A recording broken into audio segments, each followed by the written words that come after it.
Here we are. We're on. All right. Hello, everyone.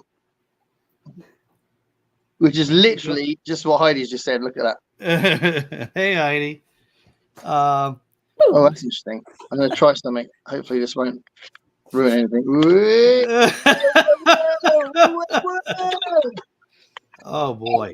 That should mean my finger won't go on the screen when I. Yeah, that's better. Right. Yeah. So William says hi. Hi, William. Hey, William. So yeah, we were just talking about how hot it is. Although we'll introduce the guest first because she is our producer. She's the reason why we do this every week. So you guys won't know, but we always get a message from Jen before every show to tell us what to do and what to look out for, what kind of show she expects.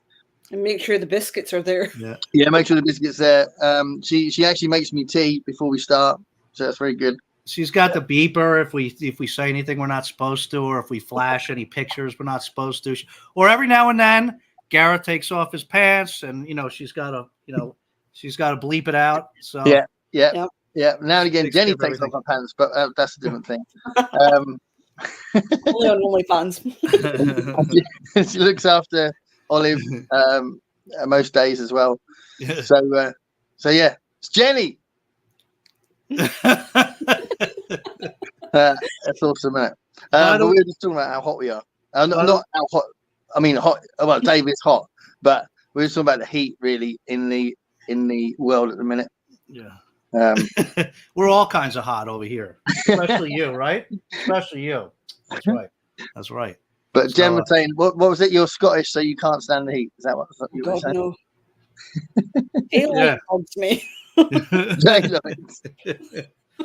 So tell us how hot it is, everybody, where you are, because it's ridiculous where we are. I mean, it's not ridiculous where Jenny is, but she thinks it is. So it is for 11 o'clock at night.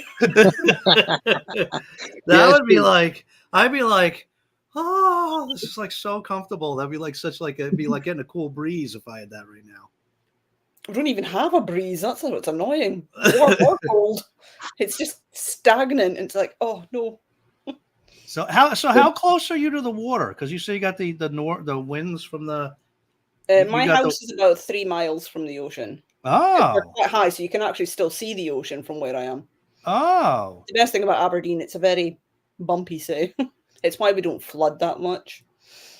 Okay, so you do get some nice sea breeze up there, then. Yeah. Yeah, and so even during when it's really quite cold, it's actually sometimes quite warm by the beach, which is odd. Huh. Okay. Yeah, so Garrett, you should have the ocean breeze too there, right? Should have it, yeah. Well, I don't feel like it. No? We get. I mean, if I walked down the road, it would get a lot cooler. If I went down to the sea, I'm not very far from the sea at all. I'm literally, I don't know what it is in miles, but it's about a 3-minute walk. Oh, okay.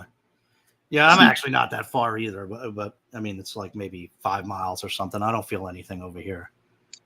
Well, from my sea, I should come in and have a cup of tea. Start swimming. So Erie's here. Hiya. That was when I was just going. I think that's the correct thing to do, though. Constance is here. Hello. Hey, Constance. Hey, Jenny. Yes, Jenny. Hi, Heidi. Megan says, hello, I'm not sure what this is about, but I got the notification, so we're going to check it out.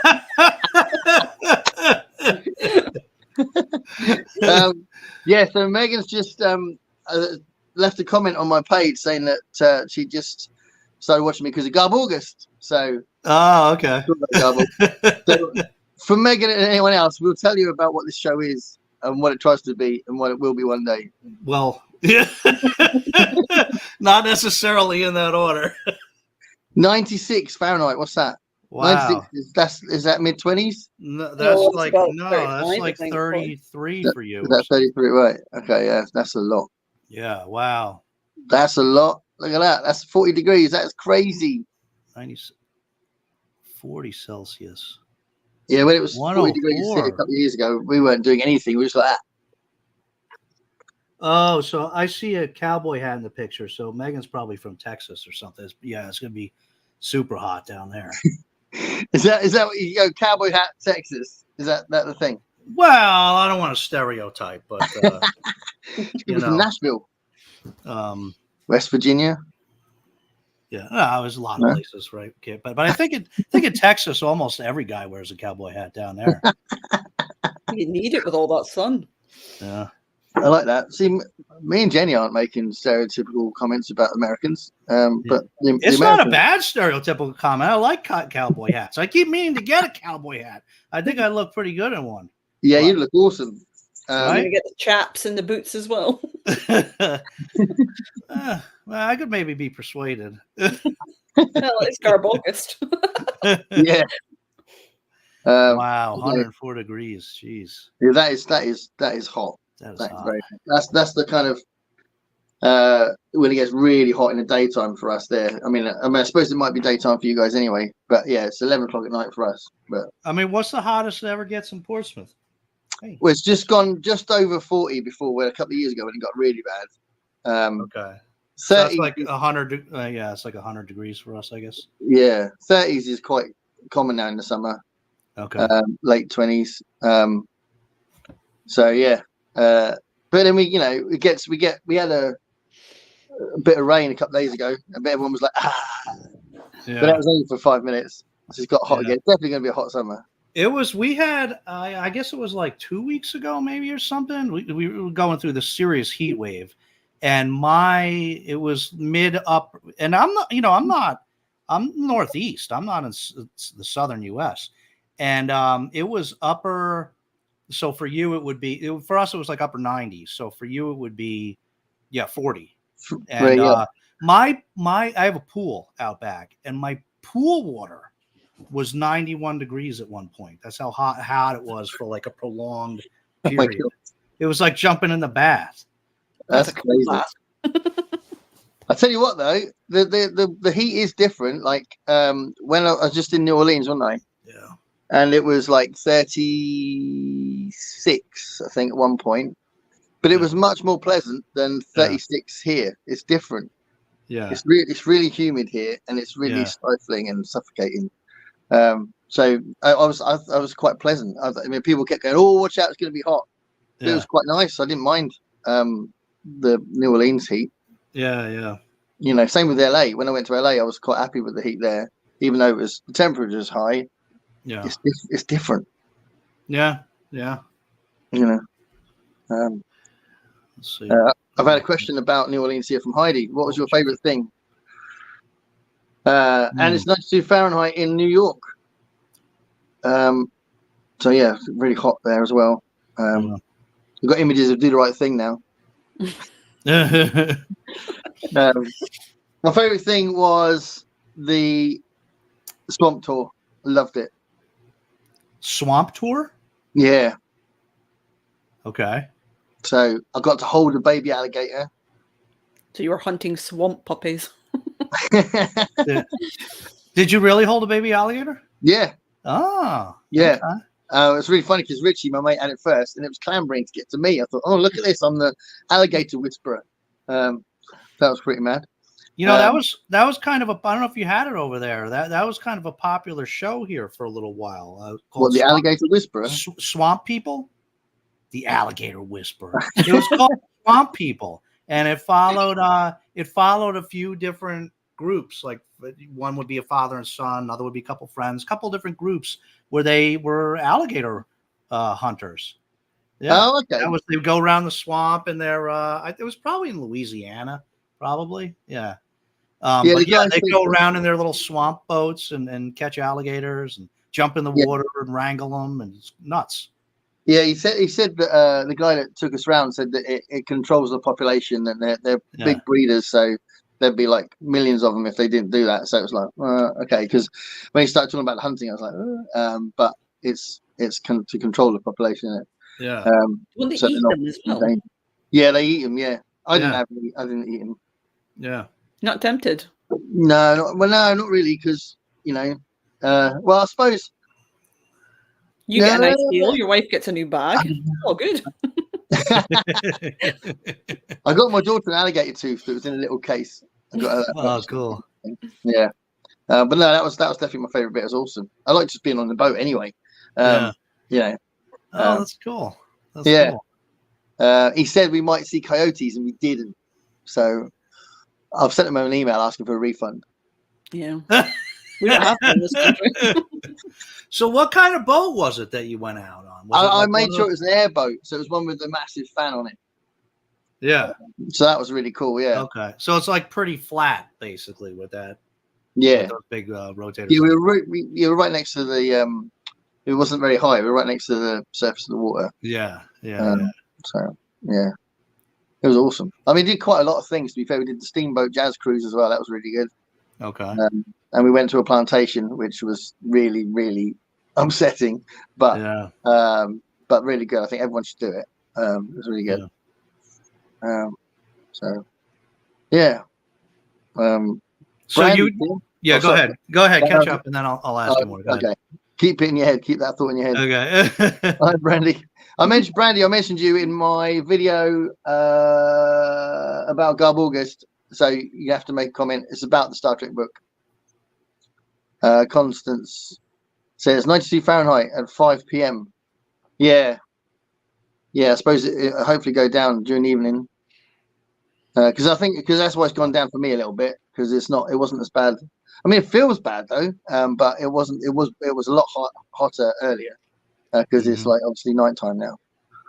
Hot weather is to a Scot what kryptonite is to Superman. It is indeed. Hang in there, Jenny. Hang in there. So Jenny, sorry, what's that? Go on. Then when we went to Corfu, literally hiding in the shade, following it around the swimming pool, everybody's like, "Oh, you can definitely tell you're the Brits." I'm like, "Yes, we were." Taking small bits of tree around me. I still wound up with major tan lines and sunburn. I'm like, how? I was in the shade. What's the coldest it gets up there? Recently it tends to get maybe -2, but that's like during the winter. -2. So that would be about. To do my conversion. I think that's just above 30 degrees for you guys, or is that above 40 degrees? Sorry. -2. I don't know how cold it gets down here. Yeah, that's 28 for us. Mm. I think we can get down to about 5 or 6, I suppose.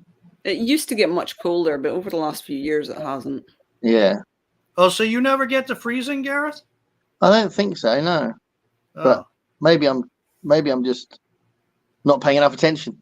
I mean, we definitely get we have less rain and warmer temperatures than Scotland, for definite. Most people do. Yeah, and I'm right at the bottom as well. So if you look at when the weatherman does the forecast, when you look at the map, it gets better and worse and worse as it goes up, and we're right at the bottom. So it's like, yes. Oh. Yeah, try being in 18-degree weather when it's really wet and rainy, but we're still not getting thunderstorms. I'm like, oh, this isn't fair. Just give me some thunder. We sometimes see they go on about a massive load of rain going across, and it'll go this little diagram on the map on their screen will be above our island, above the Portsea Island, and it'll just be just totally missing us, and we're like, yeah, nice. It happens all the time. And we do get rain, but the amount of times it skips us is well good. I gotta look at a map. You look at the map of UK. See, yeah, well, I know where you are, but I mean, I got just to see. I don't know exactly where Jenny. I don't know where Aberdeen. Aberdeen's right. So Scotland's got that weird. I'm trying to do on the map. So it's got that weird sort of almost looks a bit like a head. We're on the edge, where the nose would be. The nose. Oh, okay. Yeah. Okay. Wow, did you grow up there? Yeah, born and raised. Okay. The rest of the family's all from Fife. Fife. Is that nearby? It's about 2.5 hours away by car. Oh, so yeah. So it's it's below Dundee, but above Edinburgh. Right. I've been to Dundee and I've been to Edinburgh, but very briefly. I need to go back. Not to Dundee. I want to go to Glasgow. Should I go to Glasgow, Jenny? Well, it depends. It can be a little tense. A little tense. Especially if you go during a Glasgow Rangers game. The Celtic Rangers games, sorry. Oh, I think they're worse than Man United and Man City. Winterlander says 23 degrees over that way at midnight. Jesus. Well, actually, that's kind of what I've got. What am I talking about? Yeah, that's what it is for me at the minute. Jenny, I'm reading The Way of the Hermit by Ken Smith, and he lived alone in the Scottish Highlands for 40 years. Yeah, I just bought that book. When I heard that, I was like, oh, yay. She's drinking my water. That's how hot it is. Yeah. My dogs have abandoned their beds and they're just like randomly lying across the floor where they think it's going to be cooler. Yeah, frequently. The Way of the Hermit. What's that about? So it doesn't look like a lot happens, does it? Is he just in the cave? I think if I remember correctly, he just got a body up in the hills, and he literally just lived in it for 40 years. And ignored everybody. And so is it a true story? It's like an autobiography. Yeah. Did he write it over the course of the 40 years or no? Like that, I'm not too sure. I think he maybe wrote it afterwards. Oh, okay. I only bought it like a couple of weeks ago when I saw what it was about. Does that just come out? No, I think it came out a while ago. It's just I only bought it a couple of weeks ago. Oh. What's the matter? Well, Heidi's reading it in a minute as well, so maybe it's had a bit of publicity recently or something. You can't. You're not even talking about biscuits yet. Come on, man, you gotta relax. I'm gonna have to go get them. I'm gonna have to go get them. Dangerous thing to say to any woman.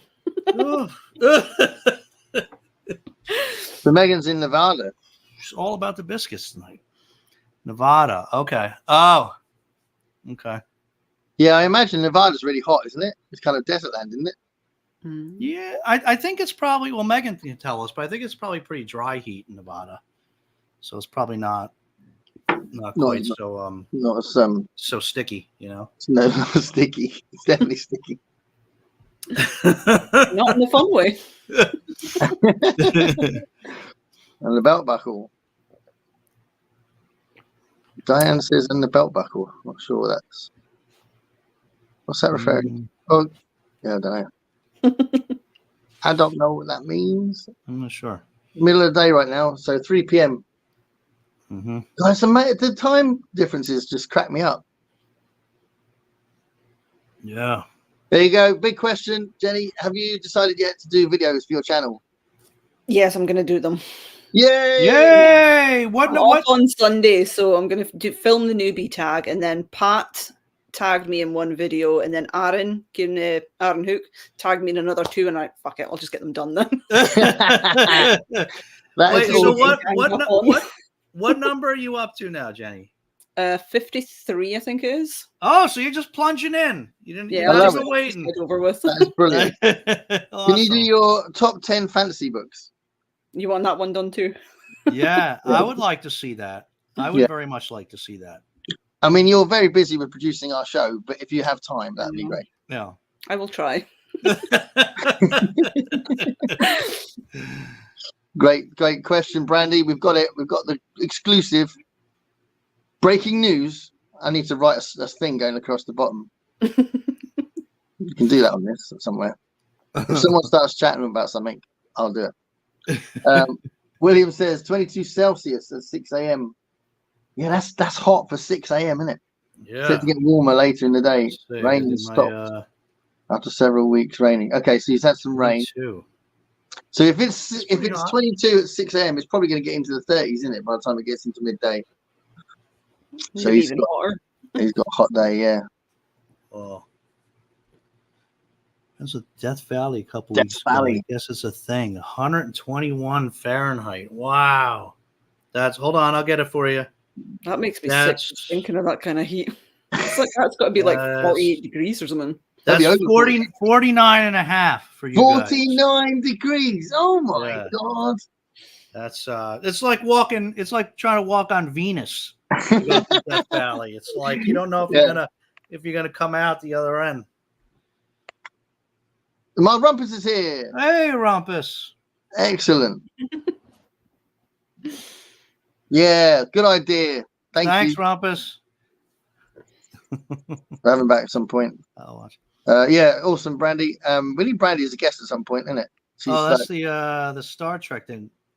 Yeah, just there was a book that we were going to read together, and I just mentioned it in the video. Yeah. There's a lot of adventure in the Hermit book. Okay, so he doesn't just sit there and not while away his hours. He wrote it from his diaries, photos, and memories. Awesome. There's probably some stuff about the weather in that one, isn't there? I don't know. Heidi, let me know if there's lots about the weather. Monday was damp. Tuesday was damp. All the flaws. Sun poked out for an hour and then went damp. It was like the other day, it was horrible. It started peeing rain, but it was like crystal clear blue skies. I'm like, where's this rain coming from? Megan says desert dry heat, and we get cold and lots of snow in the winter. So yeah, too extreme. That's in Nevada. We don't get a lot of snow down our way. You get more snow, don't you, down your way, Jenny? Yeah. We used to. It's we always base it on Aviemore when they open up for the snow sports, which unfortunately tends to get later and later in the year. All right. And they say global warming isn't a thing. Yeah, we get snow in March and April now, which we didn't used to get really. We used to start getting snow around November, and it never used to clear until about March. And now you'd be lucky if you get it for like a week. Yeah. I feel like I always say this, and I don't know if anybody agrees with me, but I feel where we are in northeastern United States, I feel like it's the winters have shifted a little bit, because we used to get snow sometimes even in November, end of November, but always in December. Like I remember as a kid waking up one Christmas and I went to the window and I couldn't believe, I didn't understand why there was no snow outside. I thought there had to be snow at Christmas, but now we often don't get snow until January, February. And yeah. I think it's true for us as well. Yeah, it's definitely shifted. Yeah. I don't know. So it's all going tits up, basically. Oh, my favorite Christmas was when my cousin's little boy, he was about 8. His birthday's Christmas Eve. And it was nice and kind of snowy. And we're like, oh, this will be great. I was staying over at their place. We woke up on Christmas morning, 18 degrees. And he literally ran outside. He went, what the fuck is this? And ran away again. It was just utter shock. And I was just like, oh my God. I was like, oh dear. Oh man, that's a jip. I always feel bad for it. I always feel bad for people that have a birthday right at the holiday. Yeah, and then they go, "Oh, that's all right. We'll get you twice as many presents." Yeah, but they though? They get gypped. Yeah, they get like bigger presents. Yeah, they'll get what that person can afford, won't they, to get them? So yeah, I have actually my oldest friend. We met in he was in 4th grade, I was in 5th grade, and we still get together like every other year. But his mother was Jewish and his father was Catholic, so he got Hanukkah and Christmas every year, and he really did get stuff for both holidays. I was like so jealous. That's awesome. I love that. Dan says the Texas topic is hats, boots, and belt buckles. That belt buckle. Yeah. So that's what you need to wear next time. Hats, I could pull off. I think I could pull off a big belt buckle. Yeah, we were saying that you were hot. So. All right, I think we're figuring out my Halloween costume for this year. Oh, is that what we're gonna do? By the time we get to October, we'll do it in fancy dress. Is that what we're gonna do? Yeah, we absolutely have to. We absolutely have to dress up for that one. I don't do that very often. What was the last time I did a gig once as a nun? That was exciting. You should dress up Was it as comfy? a baby, Garrett. That's what you should do. Like you could wear like a big diaper, and Is that'd this be like some perfect sort for of you. fetish you've got? Is that you've always wanted to see me as a baby, Dave? He just wants to see you in an nappy. I would pay good money to see you in an adult diaper. I will. I'll get some photos sorted out. All right, I'll send them A to really you. big baby bottle. That's it. Or remember, you might have to just save that for your OnlyFans, Garrett.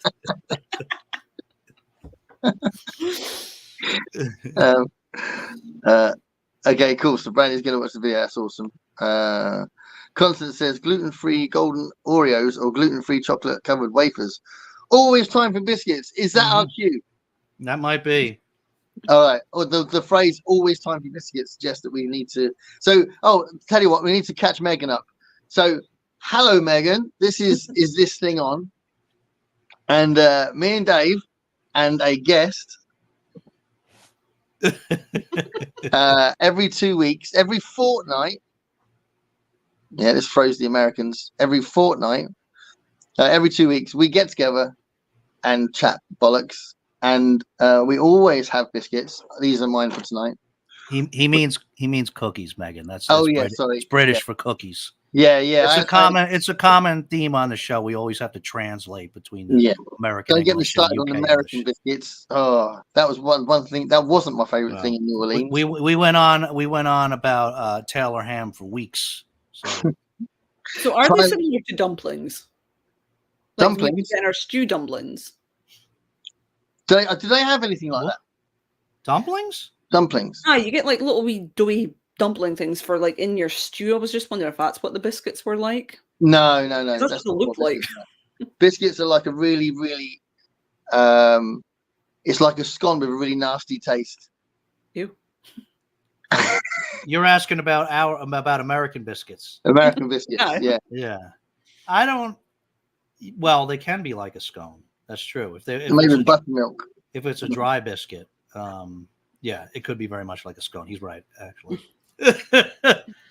But not always. Not always. There's that. But yeah, it's like little hard rolls. And great for spreading butter and gravy. Did you have biscuits with gravy down there, Garrett? When you were in New Orleans? No. Oh. They gave me something that I think might have been gravy, but it looked really weird. So I thought I was definitely going to take that out. Do you know what it was? Did they tell you what it was called? No, in that meal, half of what I had, I didn't know what it was. Just I'll take that. Yeah, and the thing that they called bacon wasn't really what bacon should have been. It was. Yeah. Isn't their bacon like really thick as well? No, it was really thin. It was really small, and it was long and thin, and I think it had been fried for about 8 hours. And it was dead. It was absolutely use it dead. as a weapon. yeah, you can use it as a weapon. That's our standard bacon, yeah. But there was lots of nice food. But that I wouldn't have a breakfast again. I mean, like, when I went to LA, we kept having like burger meals for breakfast. That's probably a better option than an actual breakfast. But anyway, biscuits. Then as in cookies. Just to clarify for Megan, biscuits. What you got, Jenny? What you got, Jenny? Half of Sainsbury's. So I got a pack of wagon wheels. Wagon wheels. Oh, wagon wheels. I got extra Jaffa cakes because they are my favorite. Excellent. I then got an entire pack of the penguins, but it was the mint flavored ones. I don't think I've tried them. Classic. Wait. You're going too fast. You hold this up to the camera. Let me see. Okay. Ta-da! Wagon wheel. Right. Wagon wheels. The best. We've had wagon wheels on here before, haven't we? Because I had beloved Jaffa cakes. Jaffa cakes. What's a Jaffa cake? Is that have chocolate on one side? Yeah, so it's like sponge with a little jam center bit and then covered in chocolate on the top. Oh, okay. And then the wonderful debate of, is it a biscuit or is it a cake? Yeah. And there's penguin. Hold that up close. Let me see. Penguin. It's just a little chocolate bar. Little chocolate. And this is mint flavored. They had orange, mint, or normal. I thought, I'll try mint for a change. Huh. Yeah. And then I found these. I got so excited. Biscoff. Biscoff. Yeah. Yeah, it's the ones with chocolate in the middle. Kind of like an Oreo, but it's chocolate sauce. With chocolate. Mm. Biscoff with chocolate. I've never seen that. Yeah, that's nice. Yeah, I think I reckon I'd like that more than an Oreo. I'm like addicted to the Biscoff. It's like they've got their own spread now as well. Yeah. It comes in a we've really got big them. jar, and I'm like just sitting there with a spoon eating it out of the jar. Are you going to eat all of that in this session? Not in this session. I've got like a what I refer to as my munchie bag next to my bed. So it's literally just full. So it's got like crisps and cakes in there as well. That's so cool. you've tried all of those before? Not the Biscoff. I've eaten all the others. Okay. I think I've tried mint penguin. I just can't remember. Okay. All right. So you got to try the Biscoff then. Hmm. I mean, like you got to do it now. Oh, now. Okay. We want the verdict. It's Biscoff. Chop, chop, Jenny. You know how the show works. Okay. So, I love that. I get putting in my bag. All right. Oh, they're kind of cute. Little biscuits. Little sandwich biscuits. Yeah. Nice.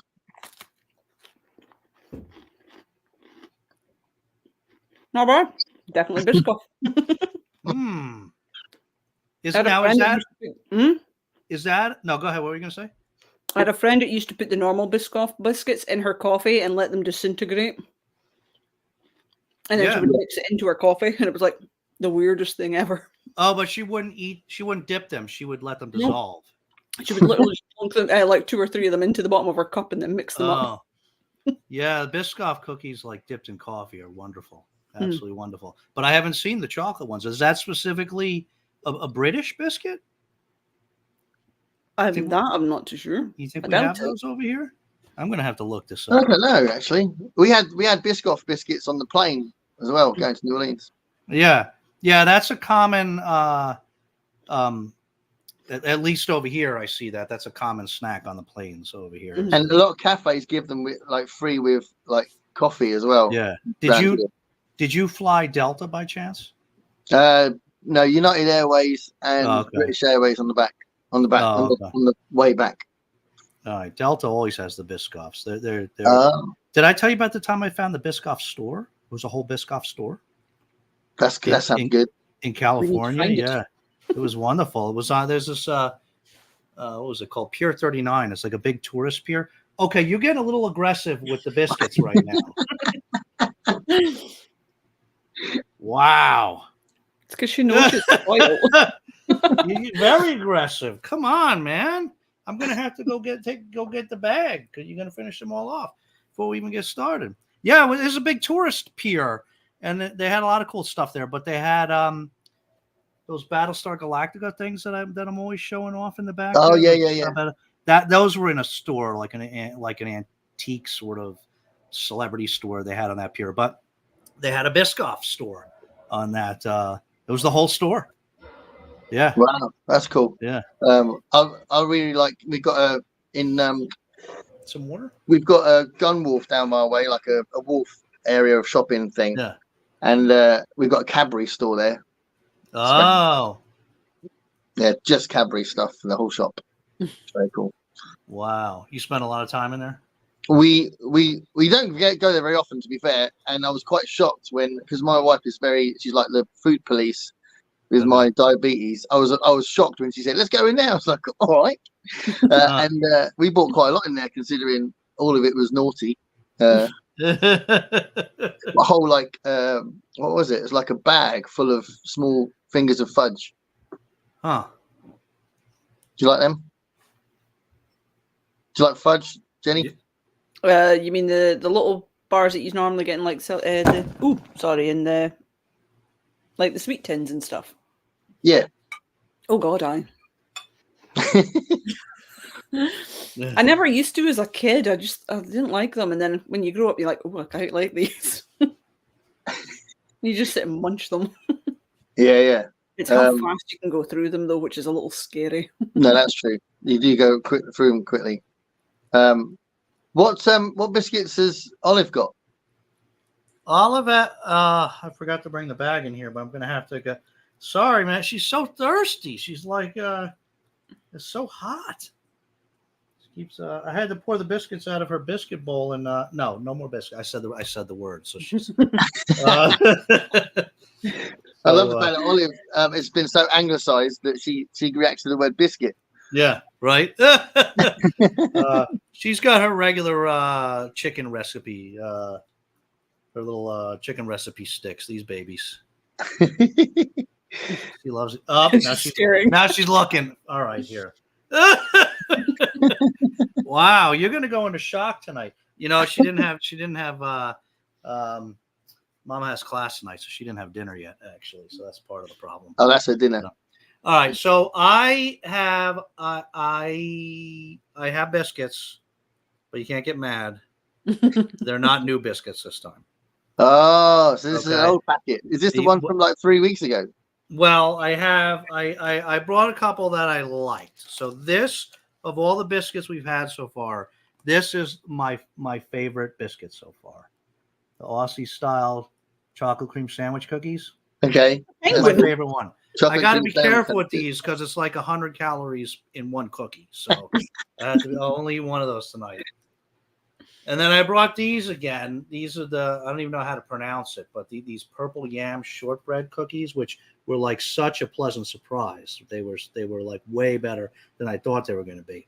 But I had to bring ones I already have because I keep getting all these new cookies, and then I don't eat a ton of cookies, so I keep getting these new cookies and put them in there, and you don't finish them. And I try to make my wife and the girls eat them because I don't want to eat them after the show. So like, anyway, my wife had a comment or two about all the boxes of cookies I've been bringing in the house. So I got to go through some of these first.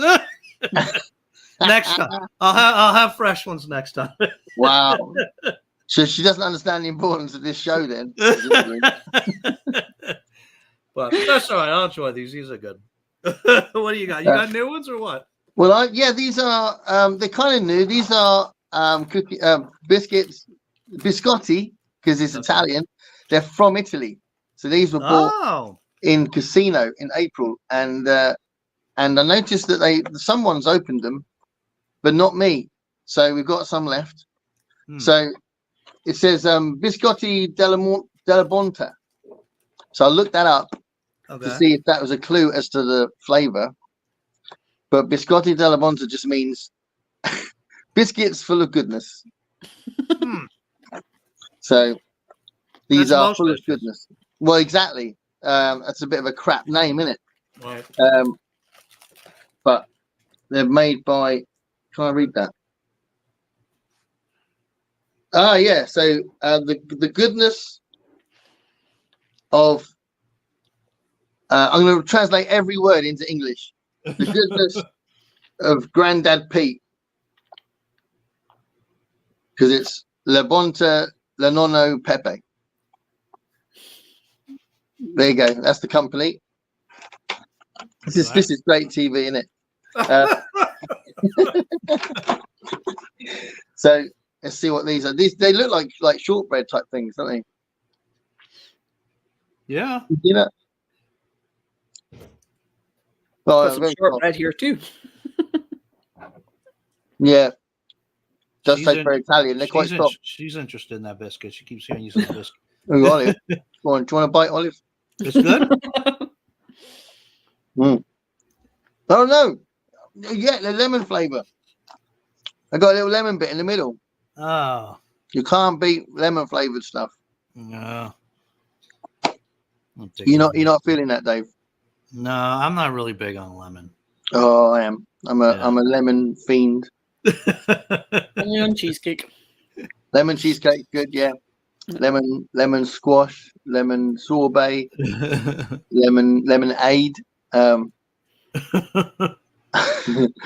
lemon chicken. That's a nice Chinese meal. Lemon chicken, lemon tea, actually. Well. It's quite funny that someone so happy likes a fruit that's so sour. Yeah. Counterbalance. Let's get to some comments. Heidi, I'm also reading The Lions of Al Rasson by GGK. Okay. Okay. It takes place in the fantasy world based on medieval Spain. Oh, nice. Heidi's always recommending me stuff. I've got a list of stuff that I've got to read from Heidi's recommendations. Oh. I still have to finish Eye of the World for her. Oh, yeah. I still haven't finished that one yet. The first one or the series? Yeah. You're saying? The first No, one. the first one. I was wondering for a minute. I was wondering if I was like, oh, because there was the novelization category for Gob August got expanded this time. So I was like, oh, or novel that's been turned into a TV show, but that's just 70s or 80s, right? So. Oh yeah. Well, Well, what would you? 70 or 80 people in it, so. What was that, Jenny? I'm saying there's about 70 or 80 people in it. Does that count? Yeah. So Megan says, my parents live near Death Valley and wonder why we don't visit in the summer. I like that. Hey, Kat. Hi, Kat. Diane says the Texas topic from earlier. Yeah. Hey? I thought we'd already said that. Mm-hmm. Heidi says, what's the first episode of Night Gallery? I haven't got access to Night Gallery, I don't think. So I've watched a few of them when I was a kid. This is the thing that Rod Serling did after the Twilight Zone. Mm-hmm. Another anthology show. It was more horror based, isn't it? But I don't think I can watch it. I'll have a look. I'll see if I can find it. But I'd love to do that. I mean, the next thing I was going to do after this run of the Twilight Zone was to do the 80s series, but I'd have to buy the box set. But I was going to do that. Oh, you know which one I just saw the other night was what's the name of it? It's like it's something like What a Wonderful World or something like that. That's not the name of it, but it's close to that. What a Difference? No, the one with the boy. Oh, It's a Good Life. It's a Good Life, yeah. Oh, yeah. Wow. Yeah. I had forgotten. I was mostly just remembering when they redid it, in color. And I forgot how creepy that original it's amazing. The original series episode was. Yeah. Bill Mumy. Yeah. So he ends up being in Babylon 5 later. He was in Lost in Space, Will Robinson and all that. But yeah. You like Twilight Zone, Jenny? I've never watched it. What? I know. I'm going to start with that episode that Gareth recommended on one of the other live streams. Which one was that? Which one? I can't remember the name of the episode. I actually screenshotted it as well so that I could remember. Was it Time Enough at Last? Yeah. Was it? Time Enough at Last. That was the episode you said. Oh, that's the one I named the band after. Yeah. Yeah. I think we were talking about something and you said it had a similar premise. I'm like, oh, interesting. Yeah. Oh, you love it. Burgess Meredith plays Henry Bemis. That's a good one. Yeah, it's a good one. There's a lot of good ones, but It's a Good Life is so good. So good. Yeah. I mean, Time Enough at Last is your all-time favorite, right? No, it's not actually. My all-time favorite is To Serve Man. Oh, yeah. Yeah, To Serve Man. Yeah. If you get a chance to see that as well, Jenny, hopefully you wouldn't be spoiled by a spoiler. Spoilers don't bother me anyway. Yeah, it's got a great twist. But I watched it again knowing the twist, but I still really loved it. I think the way it's written is so good. But yeah, To Serve Man, amazing. Yeah. William says, I remember walking in 40 degrees Celsius heat in Turkey. Huh. When I dipped my hat in the water, it dried up in about 90 seconds. Yeah, that's the thing. When it gets that hot, you kind of constantly like putting water in your face and it's drying instantly, isn't it? Yeah. So Brandy says, same here in Kansas. Whoops, with the snow. Yeah. So talking about the snow's changing. Yeah. Yeah. No blizzard stories, but I'm not. Can you hear my cat? Yeah. What's going on there? She just does it every night now. She just goes on a big rant. I don't know what it is. She's complaining about the world. She's getting old now. She's 17 now. Oh wow. So I think she's just saying everything's crap because that's what old people do.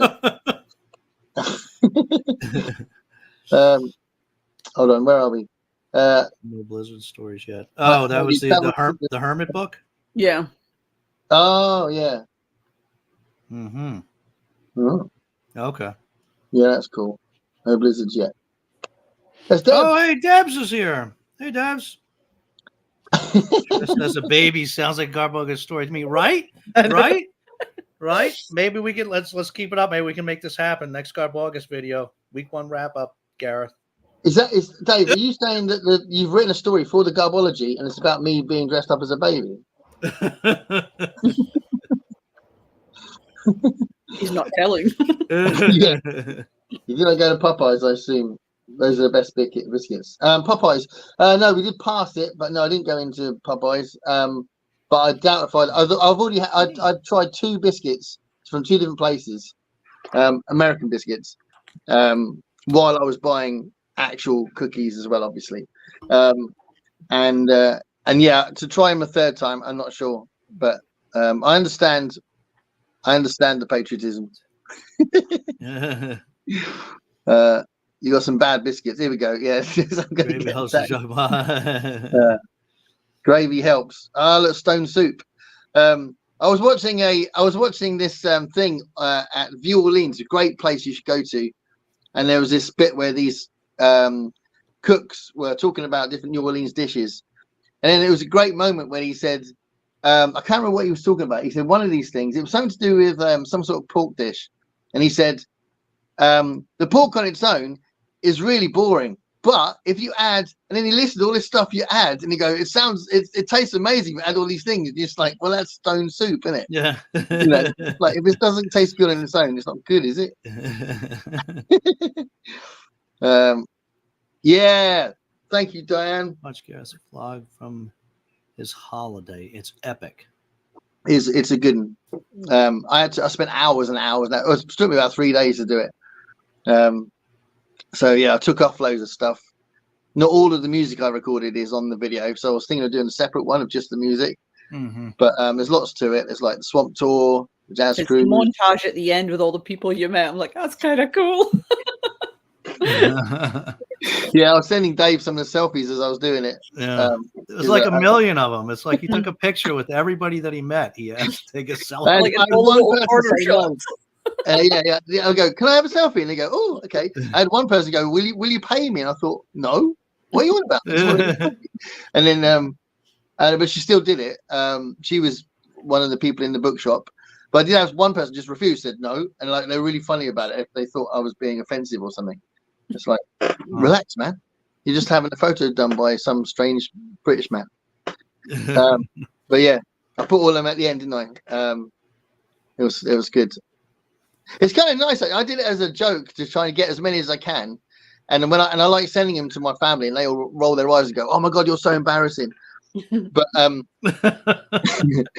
I think it's quite nice because you look back on them and they do actually remind you of the actual process of getting a ticket somewhere or getting a particular taxi, or do you know what I mean? It's actually quite a nice thing. It helps the memories, I think.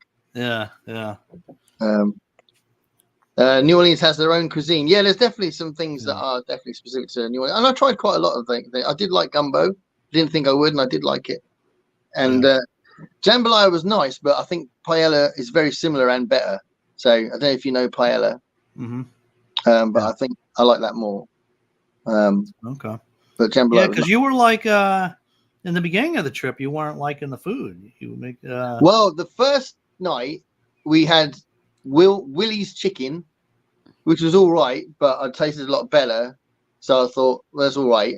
And then the next morning we had that awful breakfast. So it wasn't a good start, but then we started getting some really good food after that. So, what does Richie say in the video? Ruby slipper, I'd rather smoke a kipper.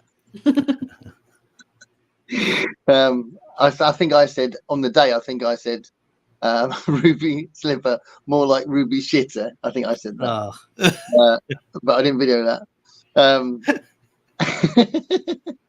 But I'll tell you what, I mean, I might have said this in the video, but we had 3 examples while we were there, really, really bad service. And for a situation where we have to constantly tip, I thought it was bloody cheeky. Do you know what I mean? We'll have like good service here and we have to tip constantly. We just expect to get good service. Right. But over in your way, we had bad service and we're still giving them a $5 extra. Do you know what I mean? It's just like, Yeah. it's bollocks. Because I think they knife you or something if you don't tip them. I don't know. Something just happened to your volume.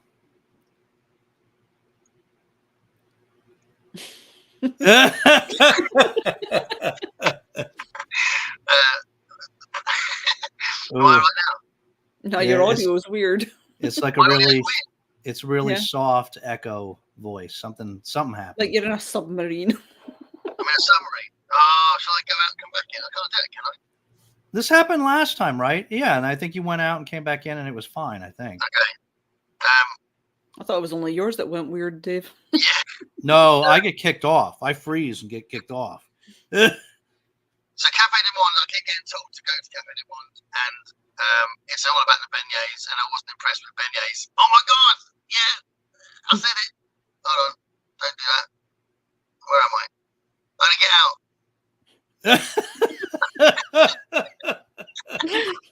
How do I get out? I don't know how to get out.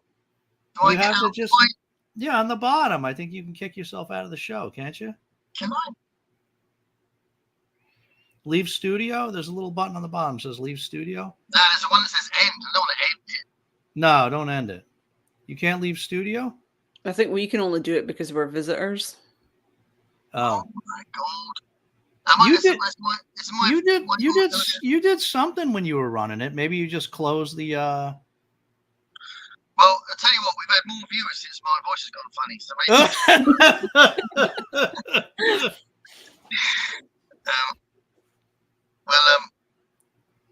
why don't you just try closing the window and yeah, I'll try that. Just try closing the window. Keep it going. Chat amongst yourselves.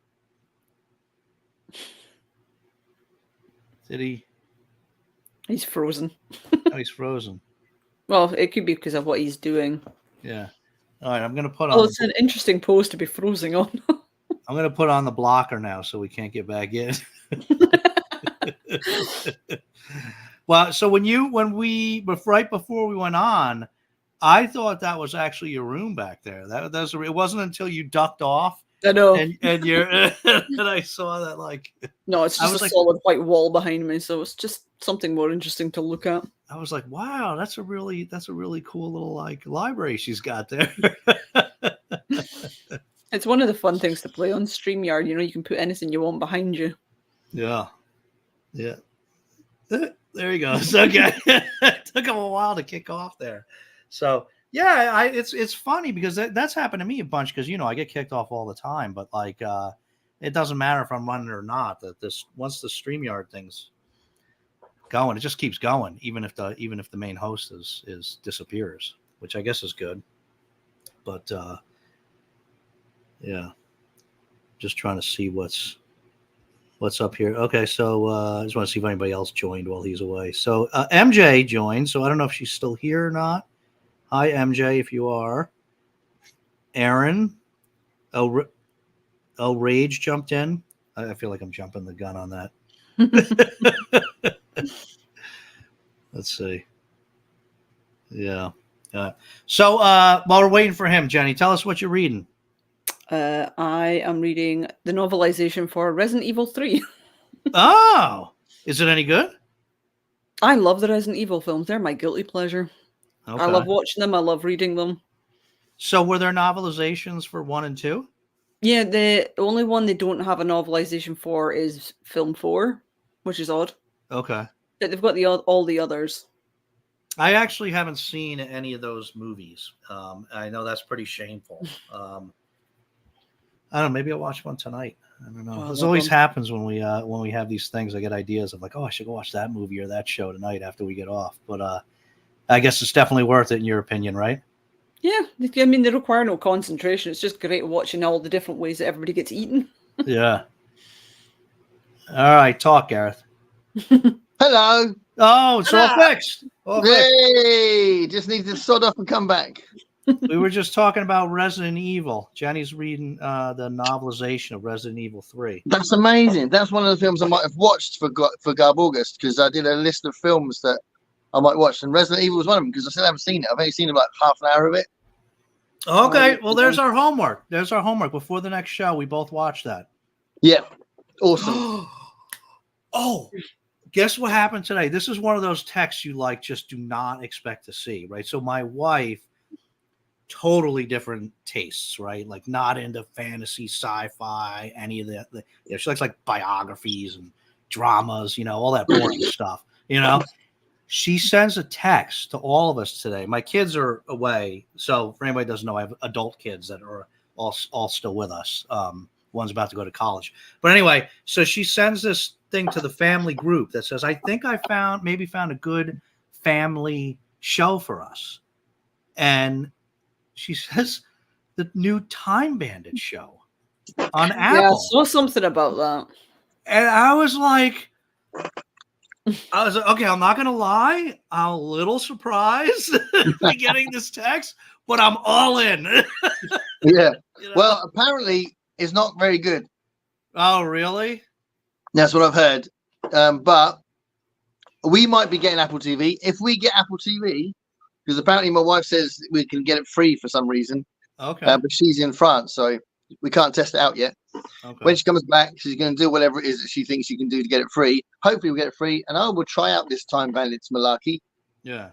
I mean, you didn't like the film much, did you, Dave? Which is really weird. No, I mean, it was okay. It was, I remember I loved it when I saw it as a kid. When we rewatched it not that long ago, dude. Very aggressive tonight. When we rewatched it not that long ago, you're going to show everybody here. Shake. Just shake. Do you shake? Do you shake? You can put your other foot down. Shake. Shake. Come on, show everybody. Now you're not going to do it? Awful. You don't care enough. when you said shake, I just imagined like shake, shake, shake, shake, shake, shake. Like if you can get Olive to shake her booty, that'd be awesome. Oh, brother.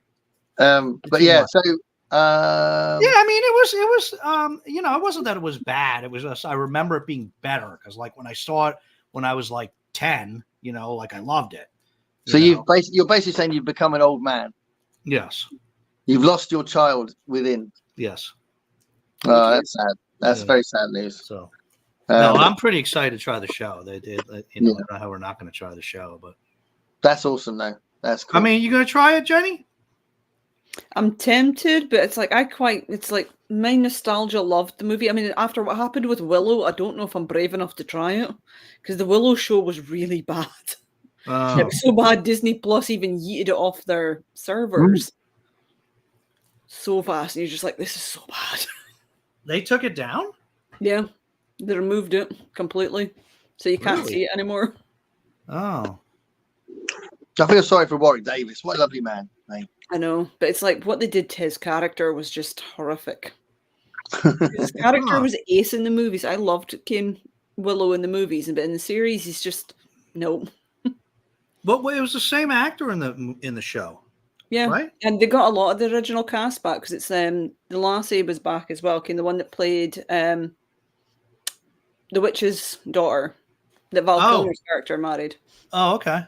She was back as well. Oh, what's her name? The one he actually married. Yeah, she was in married her in real life as well. Oh God, what's her name? Joanne Wally. Joanne Wally, I think. Yeah. Remember. That's cool. I didn't realize that she was in it. She's back as well, playing the same character. But they haven't even got dwarves being the thieves in Time Bandits, the new series. No, it doesn't look like it. They got like Lisa Kudrow and a bunch of other like 5-foot people. It's very strange. Like what they did with the new Snow White and the Seven Dwarfs. Well, yeah, I suppose so. Yeah, same sort of logic, I guess. But I don't think anyone was upset with Time Bandits being loads of dwarfs. But there we are. MJ's here. Oh. Sorry. Probably not still here, but that was earlier, yeah. Kat says, went to the south and didn't get biscuits and gravy. That may be a crime or at least a misdemeanor. No, I think you saved a bit of money there, mate. I'm a little surprised. I'm honestly surprised you didn't get biscuits and gravy when you were down there. I got given biscuits but I didn't. I ate the whole one when I got it from Willie's, and then when I got it in that breakfast, I ate half of it and thought, actually, this is really boring. So I'm just gonna eat other things. I'll try this weird thing they called bacon. The eggs were good. They could fry eggs. There you go.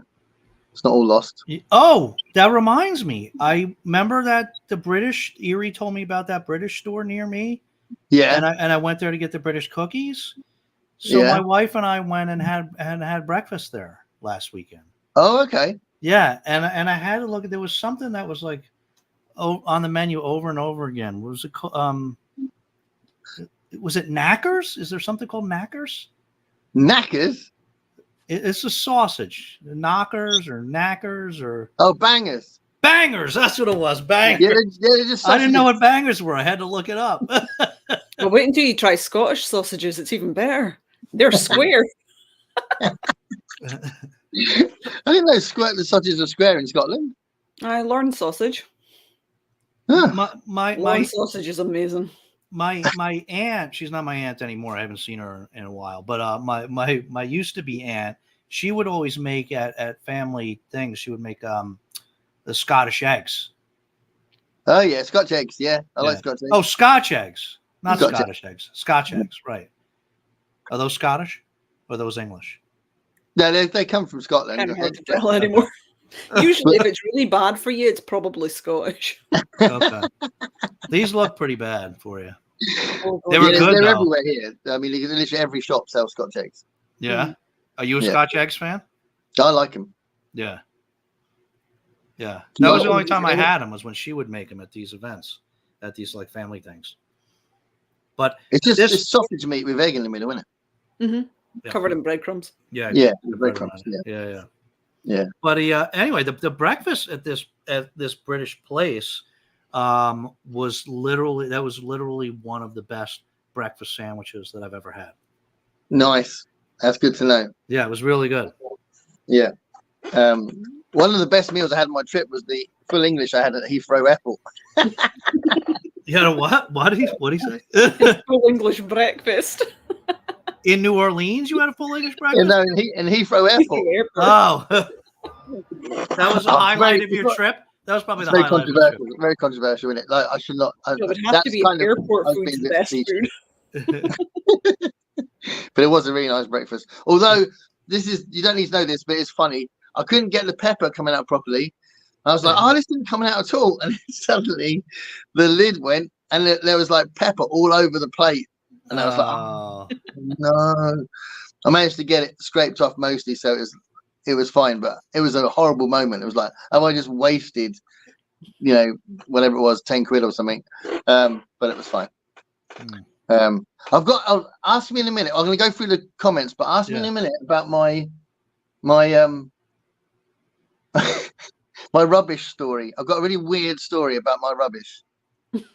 Okay. Right. It's really weird. It's really doing my head in. So I've got to tell you, and you can tell me either that I live in some kind of twilight zone, or you can explain what happened. I don't understand what happened, but I'll tell you in a minute. Let's go through the comments first.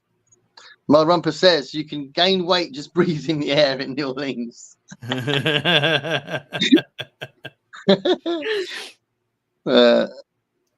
Hello MJ, hello MJ, hello MJ. MJ's not going to be on the channel for a while because it's Garbelsteiner, isn't it? Yep. Mm-hmm. Sorry, it's Olive's dinner time. Go ahead. No. Diane's talking about Olive drinking the water. Cookies don't last long in my house. No, but you're one of us. I think the direct sunlight might be making it too hot. Yeah, definitely. Yeah. Brian's here. Oh, yeah. Rage Biscuit. Rage Biscuit in the house. Take a bite on behalf of Brian. Yeah. Especially considering he's celebrating the release of his book as well, at least here. I know. Oh, yeah. Yeah, good shout. As Jenny said, congratulations, Brian, on the book coming out. Very awesome. Yeah, congrats, Brian. Aaron says he's halfway through the first book for Garb August. Satan was a lesbian. That is awesome. Satan was a lesbian.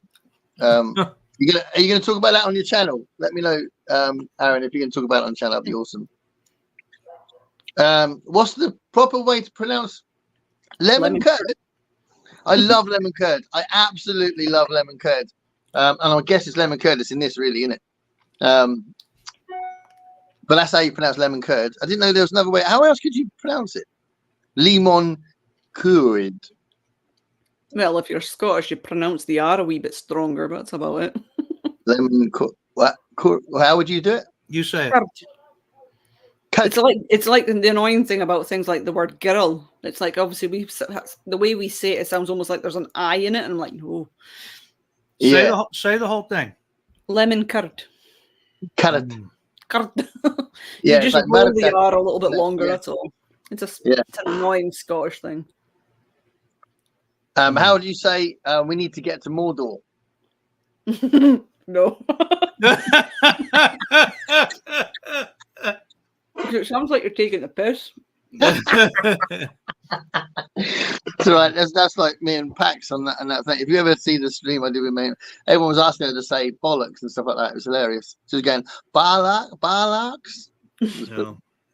That's the worst thing about the Northeast accent, though. It's like if you don't sound like Billy Connolly, everybody doesn't believe you're Scottish. Because they all seem to think that we all sound from Glasgow. I'm like, no. Yeah, but I don't know if this is true. Dave, tell me if it's true, but I expect Americans can't tell the difference between the different Scottish accents. Is that right? Between different Scottish accents? No. Yeah. Yeah. I imagine Scottish sounds like Scottish to them.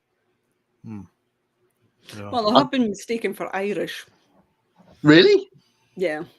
It was on one of, I think it was when, Chaz has got his Discord and you can chat on the Discord, like physically to each other. And Epic was on. He was like, oh, I thought you were Irish. And I went, it could have been worse. You could have called me English. That rivalry has been going for so long. English people get mistaken for Australian sometimes in America and that. Yeah? Yeah. I don't know why, but yeah. But I'll tell you, that was a nice thing. The same swear words. Say again? We all like the same swear words.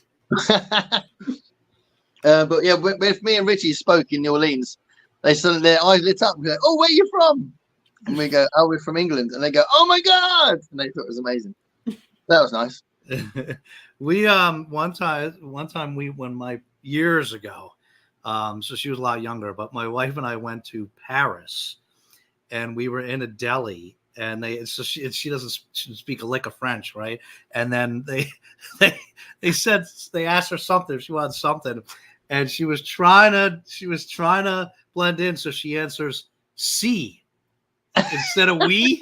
She answers "si," and there just happened to be a group of Irish guys standing right there when she did it, and they went nuts. That's amazing. Yeah. Love it. You need to at least learn yes and no and thank you and stuff like that. So hold on. That's the Satan. So Kat wants to know what Satan was lesbians like. Yeah. Oh, yeah. Alfred Hitchcock Presents. I watched it loads when I was a kid. I really like that, and it gets shown sometimes on Sky Arts over here, and I love that show. Have you guys seen Alfred Hitchcock Presents? I just watched his original movies. Yeah, because they're like little short stories, but he introduces them, which is quite cool. I think the closest I got to watching a horror anthology was what was it? I think it was called Masters of Horror. So it was like major horror directors, and they got like an hour movie to make. Oh, nice. Some of them were pretty cool. Is that like Wes Craven and people like that? Yeah. I can't even remember, because one of my favourites was actually one of the first times I ever saw Norman Reedus. It plays Daryl Dixon. He was in one of them. Oh. And it was the first time I'd ever saw him acting. I was just like, ooh. Yeah, that's cool. Were you a Walking Dead fan, Jenny? Up until about season 6. So it was like when I watched it, obviously a lot of the characters I quite liked were still alive. And then I just stopped watching it for a while, and I think I'd probably have to start again. Is that because of Negan? I like Negan. Oh, okay. Oh, he gets I even don't better. know whether I later on. like him better as a bad guy or a good guy. Because I know, Well, he never really most of the goes. spoilers. So Yeah, he stays kind of a complicated mix of different things. I think they've written him really well. Oh yeah, yeah. I think Yeah. he's does a tremendous character. I mean, Mhm. Yeah. crazy the evolution of that character. But that's what that show did so well, was the evolution of some of those personalities. But yeah, I think that was season 6, right? I think a lot of people quit because of like the extreme violence when he came on. Yeah, it was the episode. Wasn't that around then? It was just after they'd attacked Negan's place, so it was like Yeah. the episode that Carl got bitten. Yeah. And Right. the tiger died. That was the last episode I watched. So it was like they hadn't even dealt with Carl yet. And I Yeah. just watched. But after that, I mean, I did follow it, so sort of. So I know most of Oh, who okay. lived and who died and things like that. Yeah. Yeah. But I was looking forward to it because I wanted to see this whole section with Alpha, because it was like, she's Yeah. such a bitch. Yeah, that was really good, that bit. Yeah, yeah. I mean, you got to give it the benefit of the doubt on the mask business. That the idea that they were blending with just their face having the mask on, but I think you got to do that sometimes with genre stuff anyway. Yeah. But I thought, yeah, it's really good. Season 10 was one of the best seasons, I think. 10 was, which was the last one? The 11, season 11 was the last one. 11. But season 10 had some really good moments of like, kind of almost like horror film pastiches and stuff. Mm-hmm. You know, things that like sequences that were like genuinely horrific that were really cleverly done, which I thought was really good. You know, like That do you was- remember when her name is the blind character called Connie? Yeah. Blind. The deaf one? Sorry, deaf one. Yeah, the Yeah. deaf one, not blind. Yeah, the deaf one. Connie. Was it Connie? Yeah. Yeah. Yeah. Do you remember the bit where she's trying to save the baby in the Yeah. the maze bit? And I think that was so chilling and brilliantly done, and kind of the sort of thing that you'd get with, you know, horror films set in cornfields and stuff like that, you know. Yeah. So I thought that sort of thing was really good. But talking about, have we spoken since I saw the Rick and Michonne series? No. You watched it? Yeah, I've just seen it. The whole thing? Yeah, it's only about 8 episodes. Okay. I watched like half episode. Buggering off. Say again? I'm saying dishes at least slap him, you know, for basically going away and not coming back for her. That is sort of touched on in the script a little bit, because they keep like you're having these obstacles and they're totally at odds about what they should be doing next. And there's moments where Michonne goes, "Do you realize what I've done to try and find you?" and all that sort of stuff. And he kind of does the same sort of thing. But it's fantastic series. It's really good. Oh, okay. Yeah, Does really, Daryl really Dixon show out yet? good. That's just appeared on Now TV on my channel on my TV today. Which I one? sent a post to Daryl Dixon one. Sorry, I didn't hear. Which one? Daryl. Oh, the Daryl Dixon show. Yeah, Yeah. he's over in Europe somehow. Yeah. Okay. They haven't let us see the Negan and Maggie one for some reason. But they're now showing us those ones. Maybe we'll get the Negan and Maggie one later. That was the first one they made, but they didn't show it to the UK. Are they all doing well, these spin-offs? I think so. Okay. I mean, reckon still Daryl's will do well. Say again? I'm saying Daryl's will probably do well because everybody loves him. Yeah. He's my favorite for sure. He's definitely my favorite. Well, my favorite character was Michonne, so I was really pleased to watch her for another 8 episodes. Yeah. I watched like it was one of those nights like really late, so I sat down and watched. I watched half of the first Rick and Michonne episode, and I just never went back to it. But I guess I need to. Oh, really? Yeah. I thought the first one was really, really interesting and creative. Yeah. From what I remember, it was just all I saw was like the Rick piece. They were showing where he was and what was happening to him. I think they do the Michonne stuff in the second episode. I think. Oh, okay.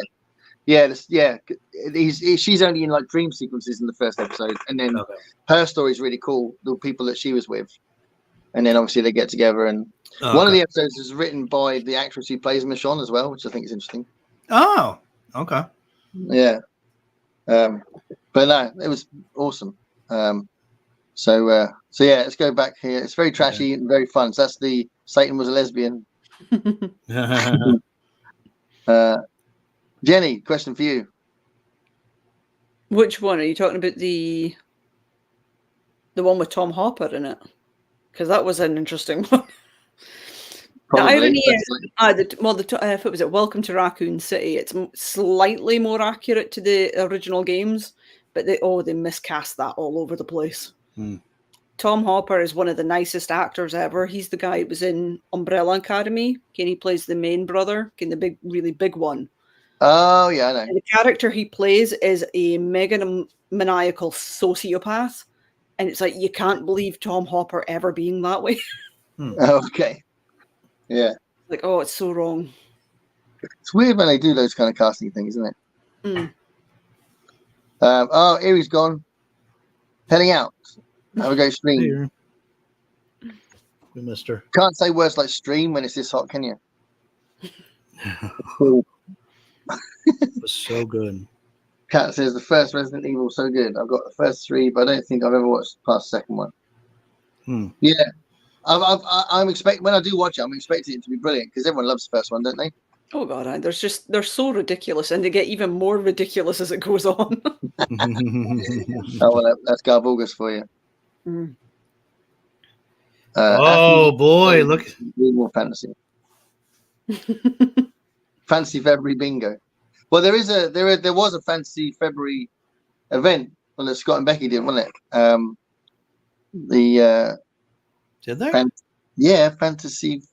Was it not similar to their New Worlds November, where I think it was like short fiction as well? Supposed to be, which was hard because there's not that much fantasy short fiction. No, you literally have to go for like small anthologies of short stories and stuff, and most of them are usually connected to bigger series. Yeah. So there's not a lot of that. I'm feeling the beginnings of a new Fantasy February right here. Yeah. What do you say, guys? That could be your big Jenny's all over it. I love fantasy. Yeah, we just would need to find it is tough to find short fantasy, but. Well, I mean, there is a short fantasy series that I love that I'm actually in the middle of rereading now, which is the Fritz Lieber Sword series, the Pfaffel and Grey Mauser books. Okay. They're really good. So I reread the first one a few months back, and I was in the middle of the second one when I realised they're short stories, so I didn't have to read the whole book. So I put it down and I haven't picked up again for a little while. But they are brilliant. And very important as well. They were a big influence on D&D and stuff like that. The Pfaffel and Grey Mauser book. Really? Huh. Yeah, it came out in the 60s.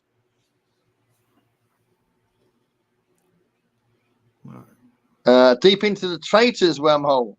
The Traitors.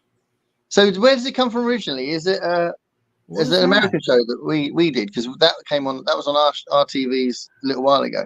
The Traitors. I don't know what that is. Let me see. I haven't heard of that one. Oh, there was loads of people talking about it when it came on. My wife was watching it as well. She loved it.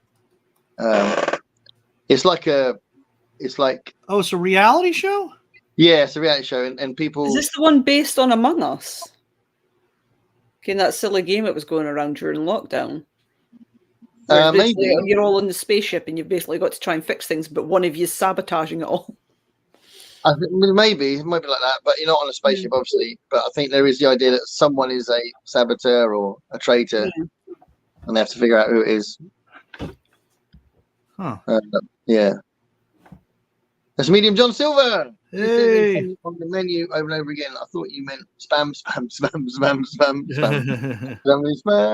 I love that sketch so much. That sketch is completely insane, and it's so brilliant. I mean, there's Vikings sat around the cafe for no reason at all. They get lowered from the ceiling for no reason whatsoever. The spam thing is a reference to reality, which is great. And they're screaming their head off for no reason. It's just a fantastic sketch.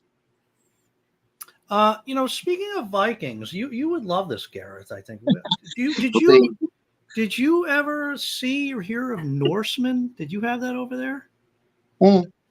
Yeah. Did you watch it? The film, right? No. Well, there's two. There's Norsemen, which was like a spoofy TV series, and then there's Northman, which was the movie with Skarsgård. He basically comes in charge purely by accident. Yeah. Did you see the show, Jenny? I saw the first episode. My gran was watching it. I just thought this is so ridiculous. Oh, oh, Gareth, you would love it, man. It's like you would love it. Yeah, the Norseman. It's like Monty Python style. Yeah, you would have a great time with it, I think. Oh, so it's a parody. Yeah. Oh yeah, yeah. Oh, Yeah, okay. He literally it's becomes ridiculous. the chieftain by accident. When the what? When he becomes the chief by accident of just Yeah. an episode. Yeah. Who's in it? I might have seen clips from it. It's ringing a bell. I think it's relatively unknowns. No Are they big unknown? names. Oh, okay. That's cool. Over here, it was on Netflix. I don't know. Netflix was where we were watching it as well. Yeah. Right. The only thing that's bad about Netflix is if you like a show, it's most likely going to get cancelled. Because I just watched what was it, Lockwood & Co. Binged the entire series in one day because it was only 8 episodes, and they went cancelled. And like, of course it is.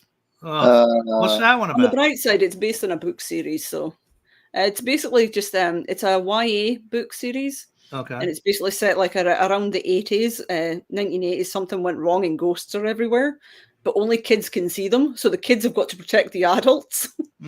So it's like, that's a good idea. The show's actually quite good. It's got the right amount of tension. It's like it's kind of got a sweet romance as well. You're like, oh, it's kind of adorable.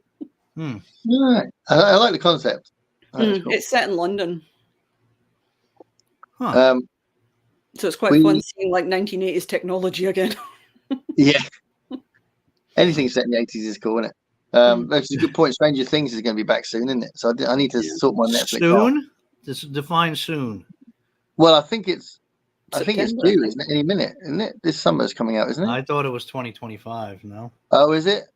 Oh, okay. I might got it wrong.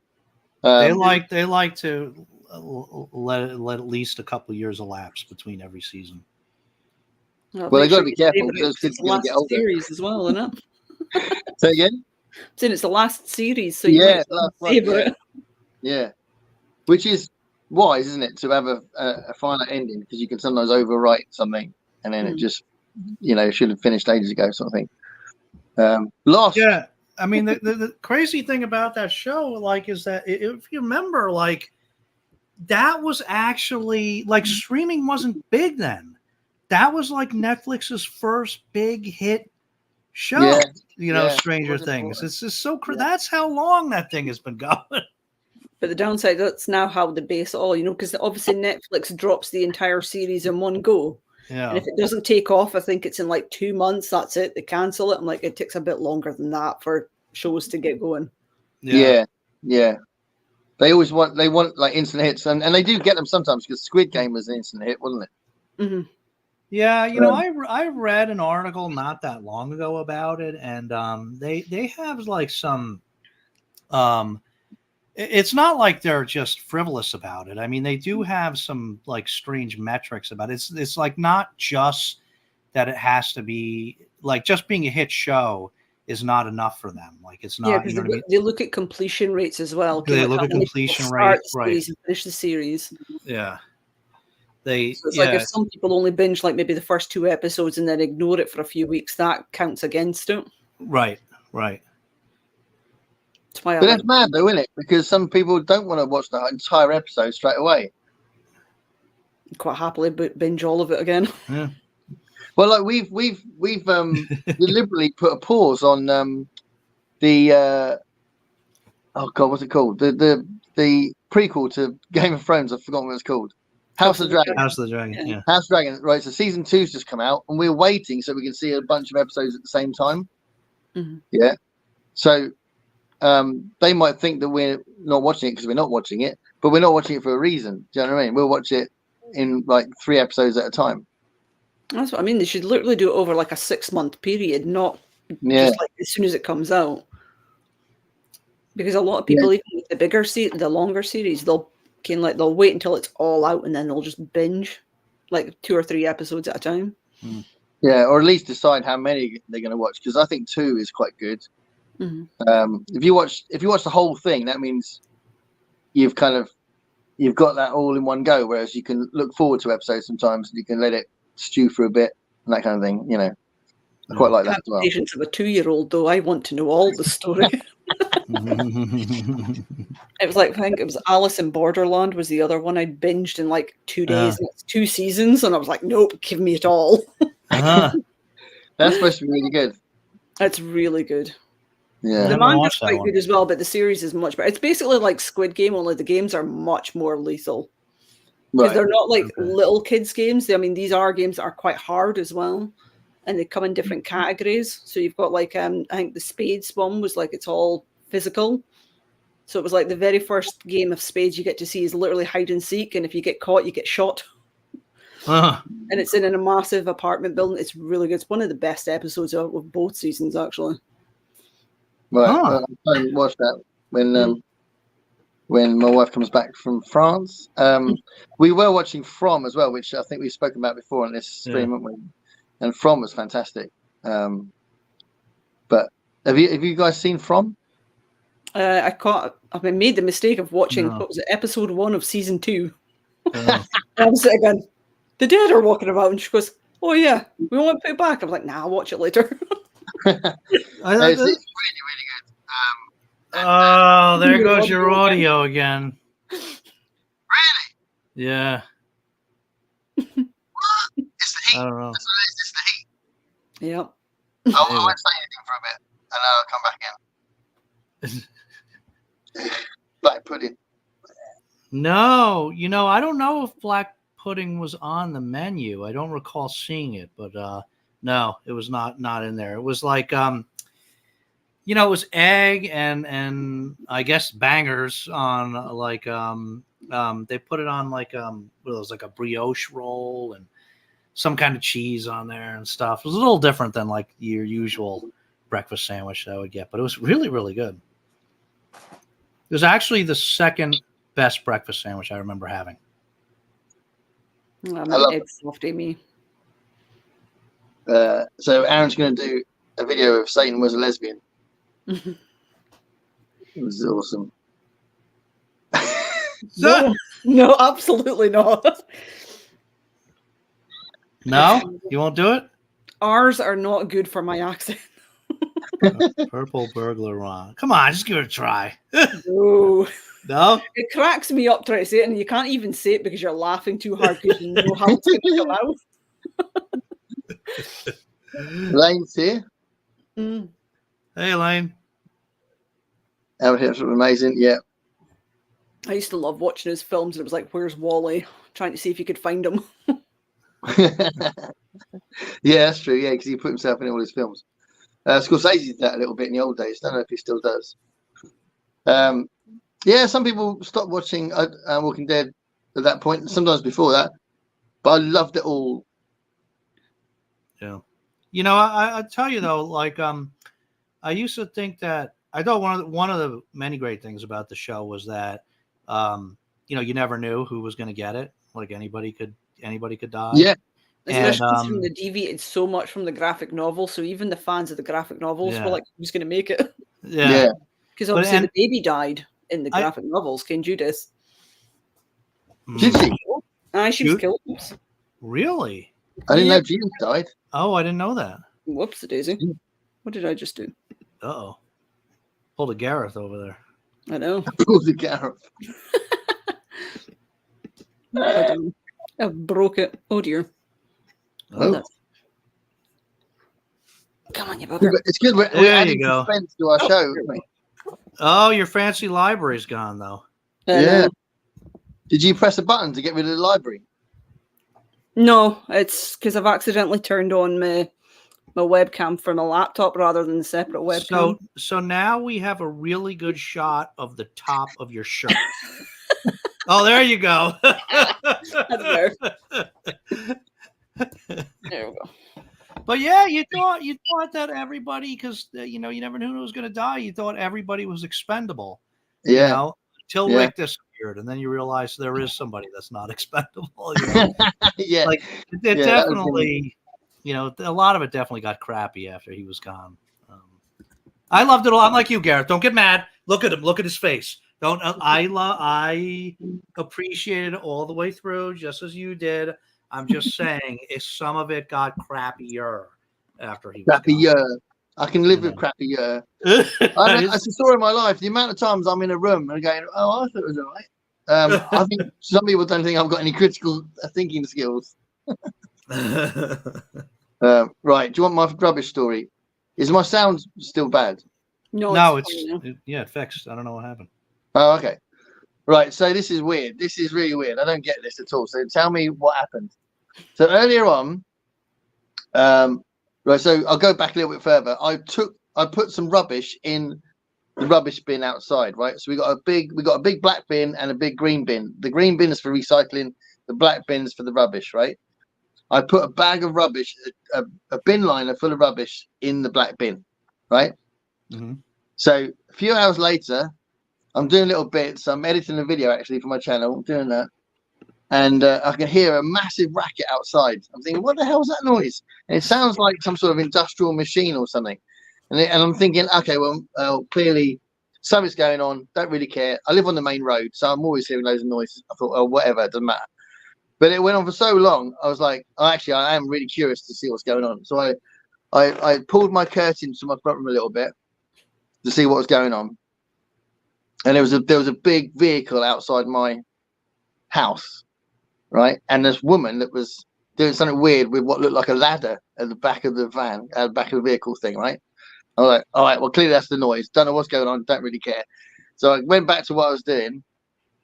Then when later on I went to the shop, and I knew I was going to put some more rubbish out. And I thought, how many bags did I put out? Did I put 1 bag or 2 bags out? So I lifted the black bin, and the black bin had been emptied. Huh. So some random person has taken the bin liner out of my black bin and taken it. Nothing else. All the other bins around down my street are full of rubbish for tomorrow's pickup by the dustbin men. But someone took the 1 black bin I put in the black bin. Like Why? they took your rubbish. They took my rubbish. Why did they do that? I hope you didn't have anything personal in that bin. No, I didn't. It was just stuff I didn't want anymore. It was like, I can go in rubbish. But I don't understand why they chose my bin to take some stuff out. It was clearly that person that was making a racket with their strange machine that looked like a ladder. I don't understand it. Huh. That's weird. It's really weird. I was all the way to the shop. I was going, what happened? Who did? Maybe it's like a crazed. Hear me out. Be a crazed Bemis fan. Oh yeah, and they want something from the house. Like, I mean, you're not so small that you definitely have some fans that are like secretly in love with you, right? So I must have. It could be one that's like a little off the rocker, I'll tell you what, this has nothing to do with what you just said, but it is quite funny. Right now, they are watching this live stream, sniffing your old trousers that you threw out that day. Think about that for a second. And going, oh my God, they mentioned me. They mentioned me. Yeah, my wife went to the dentist just before I went. While I was on holiday. And apparently she was like, oh, for fuck's sake, because she was sitting like that, and the dentist was gonna do something in her teeth, and then the dentist assistant came in and went, how's Bemis going?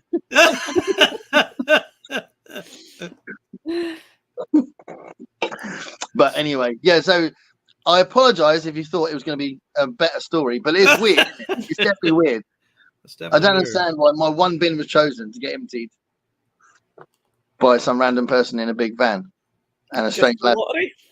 Maybe you should put lottery numbers on then. I don't know. I'd be keeping an eye on your credit for the next couple months if I were you. Yeah. I'm gonna put some. What I might do is put a bin out, and then go across the road. There's like a church across the road. I could sit on the wall and just sort of stare at my house for a while. Yeah. And see if I can see someone taking my bins. Oh God. Yeah, it was good, right, Megan? You'd like. I'm gonna watch that. I'm gonna watch it. If it's like Monty Python, I'll watch it. It's cool. Is it a bit Horrible Histories kind of humor as well? Not quite that bad. Quite that bad. Not. It's not quite that savage. Same happens to me. Well, I stopped watching TV streaming shows. Oh yeah, about the cancellations. I know, it's so sad.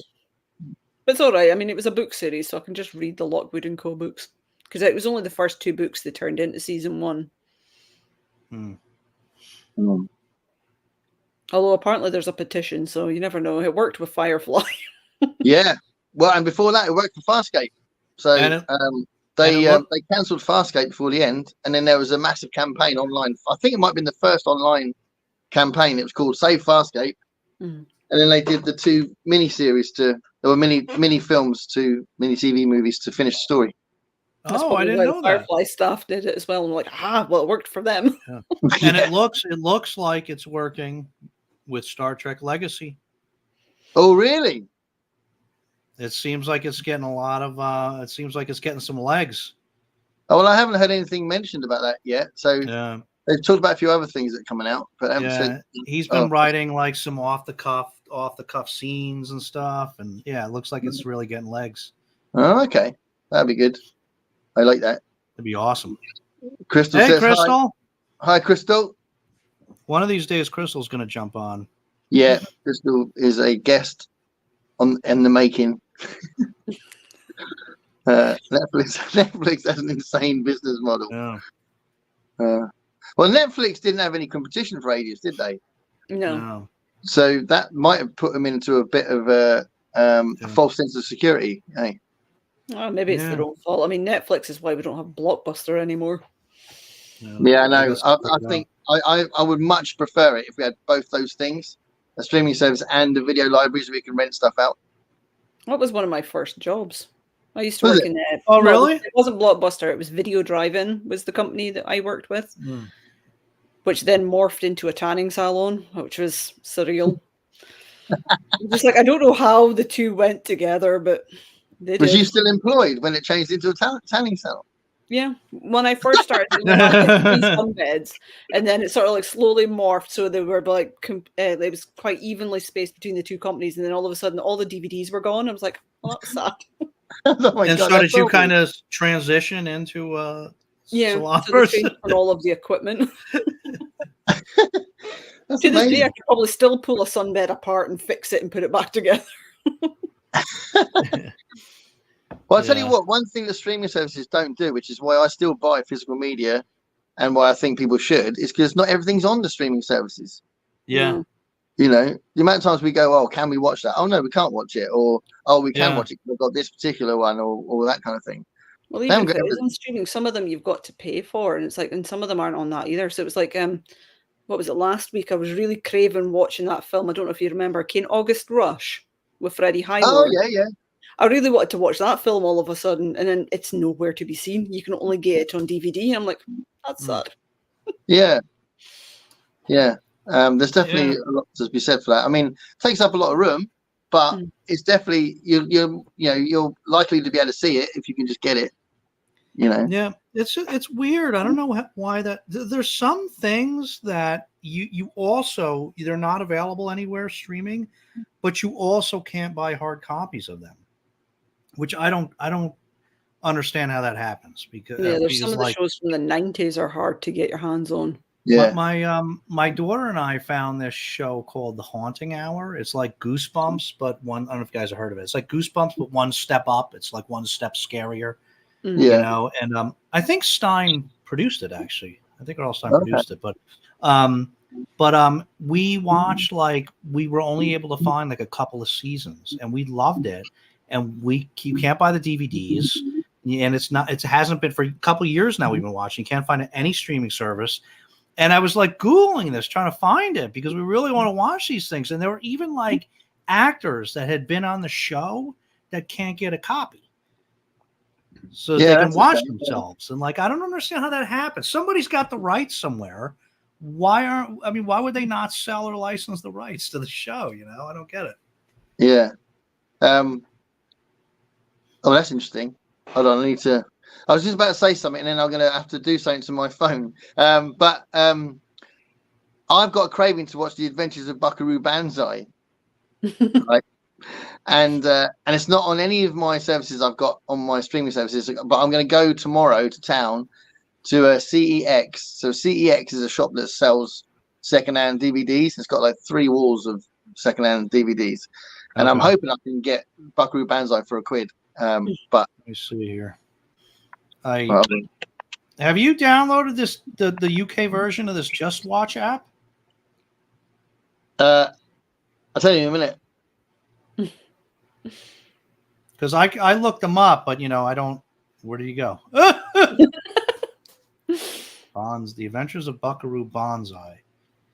See over here. Oh, you got to pay for it. Oh no, you can stream it on Prime over here.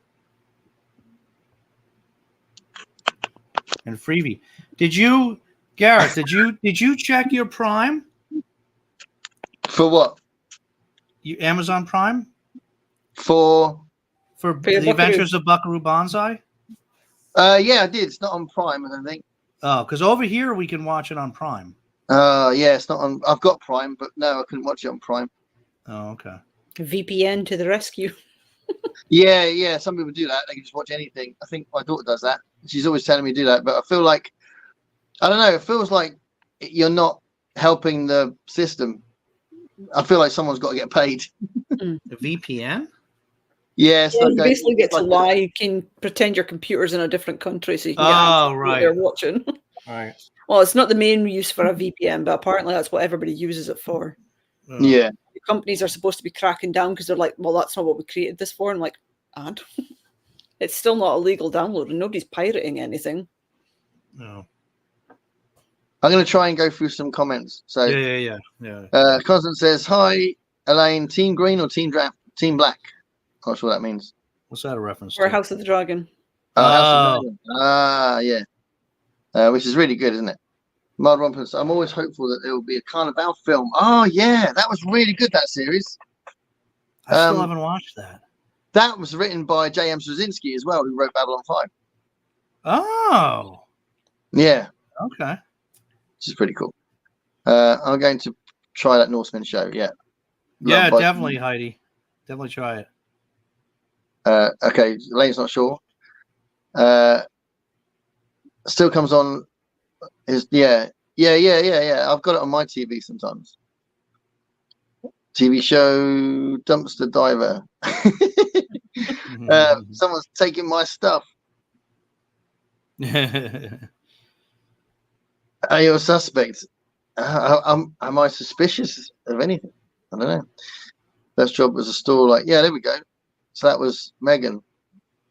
I think they were great because it wasn't just that you had the stuff to watch that you can't get on streaming services, but it's just a really nice thing to go in there with your family.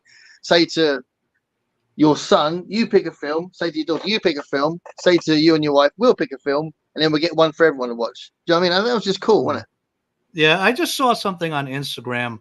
I won't do it justice. They did it very funny, but they were talking about how difficult it is. Like they got to scroll through all the stuff on the streaming service and everything. Like they missed the days of Blockbuster where they could just walk in and go to the sci-fi section and pick out the movie.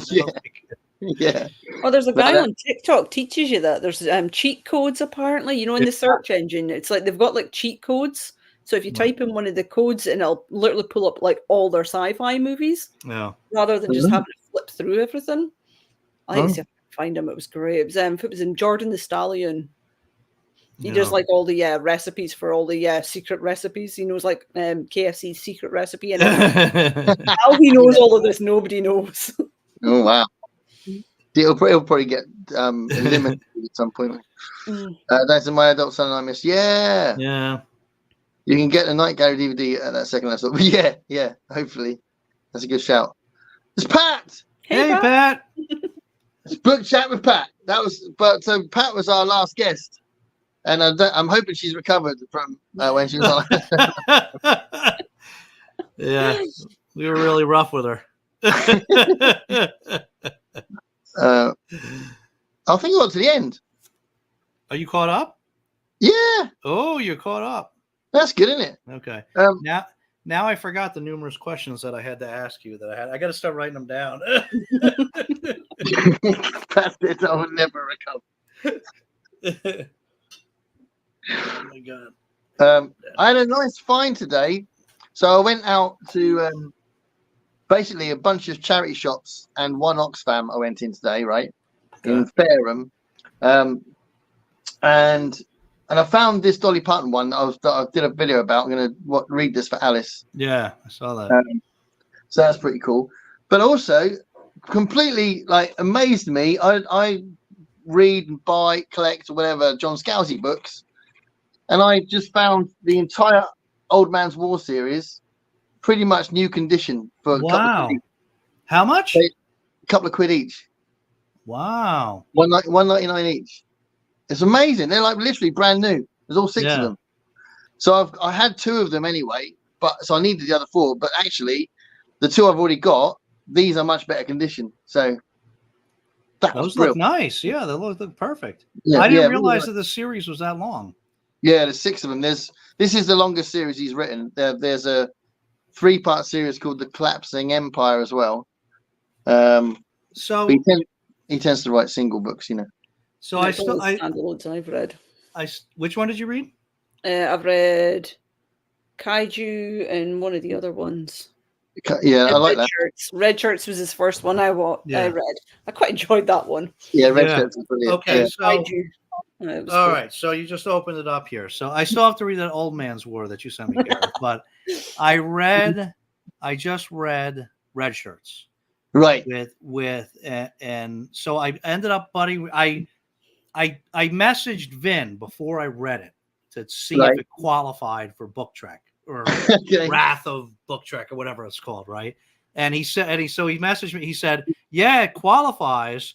And you want to buddy read it?" I'm gonna because he was going to read it too. So we just buddy read it, and so I have to tell you, I'm not alone on this, okay? Because he and I saw everything totally the same with this book. Okay. There was some things that I liked about it, but there was a number of things that I was pretty disappointed with in that. Oh, okay. Yeah, and so I have to. I guess right off the bat, I should say what I liked about it. I did think it was very, very novel concept. I thought it was very clever, and with all all that layered metafiction, you know what I mean? It was very, very unique and very, very clever. But we were both very surprised at the writing quality. Oh, okay. Because that was just one thing we were surprised about, was that because I know he was the president of the fantasy science fictions Writers Association, whatever the heck it's called, and he's written all these books, and I would have thought that he would be mechanically a better writer. And I was really. Is that the only book you've read by him? Yes. Yeah, it's different to his others. It's written much sort of quicker and kind of less words in it. Yeah. I mean, and that's kind of the struggle that I had with it, because I didn't know how much of it was intentional because of the metafiction, and we're reading about a script within a script and all that kind of stuff. But it was just you had this whole group of characters, and it was Dahl said, blah blah Duvall said, da da Hansen said, da da Dahl said, da da Duvall said, da da, and it went forever like that. And like Vin pointed out, it had to be like that because all the characters, they were all the same. They were all cookie cutter characters, you would never know who's talking if it wasn't said, and it was actually pretty annoying. I found the writing style pretty annoying. Well, I would actually say, I'd go on from what Vin said and say that he wouldn't say this, but I think that's also what the original series characters were like as well. There wasn't a lot of depth to the original series characters. Okay, that's fair. So I do think that if he'd have put a lot of depth into the characters, he would have been putting stuff in there. Certainly for the Red Shirts, right? That's certainly the case for the Red Shirts. So in the right, they're all the same. They're cookie cutters. So that was a struggle I had. I never knew. I was saying to Vin when we're talking about it as we're going through, I'm I don't know if this is intentional or is this intentionally bad. Well, it might be taking the mick out of the original fanfics, from Wattpad. Yeah. No, it's definitely got a different style of writing than the rest of his stuff. I've read most of his. Well, I haven't read I've only read one of the Old Man's War stuff, but I've read most of the rest of what he's done. Yeah. And it's definitely different. So, yeah. So yeah. I it wasn't quite what I was expecting. I thought it was going to be like a Star Trek parody. I didn't realize like what it was really going to be about was this meta aspect of it. You know what I mean? Well, that's what surprised me at the end, because it is a Star Trek parody for quite a while, and then it goes off in this other direction you're not expecting, isn't it? Yeah. And I think that's him trying to do something different with it, which I think is pretty cool. No, it was quite fun when they're on the away missions, though, and they're like, "Oh, he's the sacrifice. We're going to be okay." Yeah. So you liked it a lot, Jenny? Yeah, I thought it was fun. Yeah. I mean, I don't take most of my reading very seriously. I like anything that'll distract me from work. Yeah. Yeah, it was fun. I mean, we read it quick. I mean, I'm glad I read it. We read it quick. It was fun. And it was very, very unique. So I definitely appreciated that aspect of it. But I mean, he's a bit of a funny writer in some ways, because he sometimes riffs off something else, like the Kaiju Preservation Society is clearly wouldn't exist without the Godzilla stuff and the whole kaiju concept. And he did something that was riffing off Blade Runner as well, and he did the latest one, which I haven't got yet, Starter Villain, is kind of riffing on the James Bond villain kind of thing as well. So he does sort of bounce off things. Mm-hmm. But he's definitely a better writer than what you'd see in Red Shirts, I think. I think it's written in a different style. All right, I'll find out when I read Old Man's War. Yeah, it'd be interesting to see what you think of Old Man's War. I think if you don't like that, then you won't like him at all. But I think you probably will like Old Man's War. All right. Is that the only one you read by him, Jenny? The Red Shirt? No, you read the Kaiju as well. Yeah, I like Kaiju better. Okay. Yeah. Mainly because I like the characters in that one better. Okay. Again, it's a nice concept as well, isn't it, where they're protecting the kaiju from coming across to this plane, sort of thing. And giant bugs. I do love giant bugs. You never go wrong with giant bugs, I guess. you get them a lot in Scotland, don't you? Not as big as Australia gets. So are you doing Garb August, Jenny? Not this year. I mean, some of the stuff I'm reading probably would qualify for Garb August, but not specifically. What are you reading? I got excited though when I woke up this morning to my email saying, "Oh, we've just downloaded your book," because I got the Garbology book as well. I'm like, I might cheat and add it to my TBR. That'll be my new book. That might be my new book for reading at work. Yeah, you've got a story in there as well, Dave, haven't you? No. Oh, you haven't? No. I'm kind of kicking myself now, but I just I didn't. Sometimes it's getting the idea as well, isn't it? So yeah, but my story called Itch is in there, which apparently I'm getting feedback that it makes people feel really uncomfortable. You're like, yeah, it works. Yeah. So that's quite cool. But yeah, I love the fact they've done it. It's so cool, isn't it? Yeah. I've got quite a few of the anthologies from a lot of the YouTubers, like from HorrorTube. I've done quite a few of them. I think I've got most of them. Yeah, because they do it I think it was the same as what Ollie's doing. They basically realized profits were going to be a pain in the arse because everybody's from different countries, so they just make it all for charities, and then they all get to decide what charity is going to get all the money. Yeah. But they're usually sort of themed around a certain topic as well. Yeah, and that's really cool, isn't it? And you kind of, even if you've got that little audience that's your booktube audience, then it's someone that can read your stories, isn't it, for a bit. Well, when the new anthology comes out, it's obviously always usually other YouTubers. So it's like you get new channels to look at as well. You're like, ooh, yeah, this channel. Yeah, that's cool. So Heidi says that she DNF Richards. Oh dear. Yeah. So that didn't go down very well. Also, I'm pretty sure it's Heidi that told me that she DNF'd Project Hail Mary. I loved that book. Oh. Wow. So did you read that, Dave? I loved it. Yeah, so both of you loved it. I've only heard people say they really liked it, but I stopped reading it in New Orleans. But it was only because I thought I would like it, but it wasn't really going in. Yeah. I right. literally read 150 pages, and I felt like I was just sort of skirting over it and not reading it properly. So I thought, this is clearly not the right time to read this. Yeah. Are you planning to go back and finish it though, or no? Yeah. Hopefully in September. That's what I want to do. I want to read a bunch of Adrian Tchaikovsky. Yeah. Yeah. Which Tchaikovsky? Well, You have there like is all Cage of them of on your Souls. TBR. There's Cage of Souls, but I've recently bought both his new ones. So Service Model and Alien Clay. Oh, okay. I bought those. I hadn't even heard of Service Model. What's that one? Yeah, it's just come out. Oh. It's similar to like Murderbot because I watched Murphy Napier just did it, and she says apparently there's 5 sections, and it's like mimicking another author's writing style. So the first one is like Agatha Christie, so it's like the murder mystery part, and then it's like it goes on to a completely different thing. I'm like, that sounds interesting, actually. That guy is a machine. I know he's an absolute machine. Well, the thought of a robot accidentally killing its master and then thinking, I still need to dress you and take you out for a drive just sounds hilarious. Wait, I got I need to watch Murphy's review of that. Service Model, it's called? Service Model, yeah. It's just come out. Yeah. Oh, yeah. Look at that. And wow. there's Children of Memory. Sorry, go ahead. I was going to say there's Children of Memory as well, which I need to read. So I've got loads to get through with Adrian Tchaikovsky, so I really want to do that. Service Model. Is that a short one? I think it's shorter.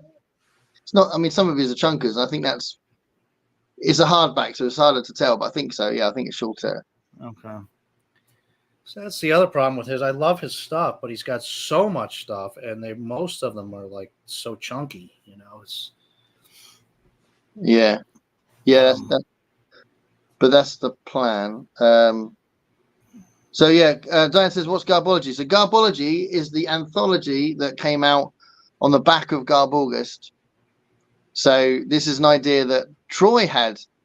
So it's Ollie's event, and Troy sent him a message saying, "Why don't we see if people want to write short stories to make up a trashy anthology?"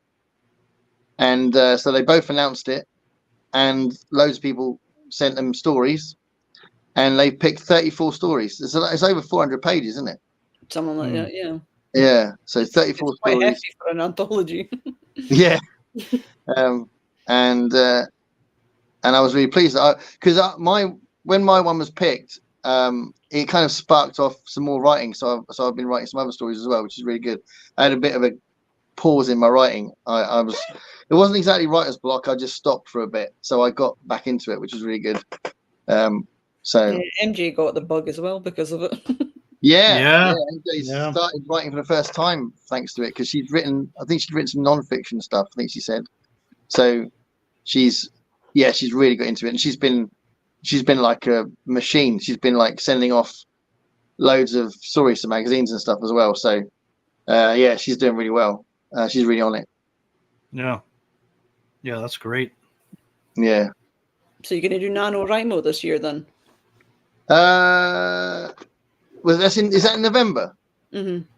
Yeah, November is often quite a hectic month for me. So I don't know. I've got the most headspace I ever have in August. August is my happy place because I'm not at work and stuff.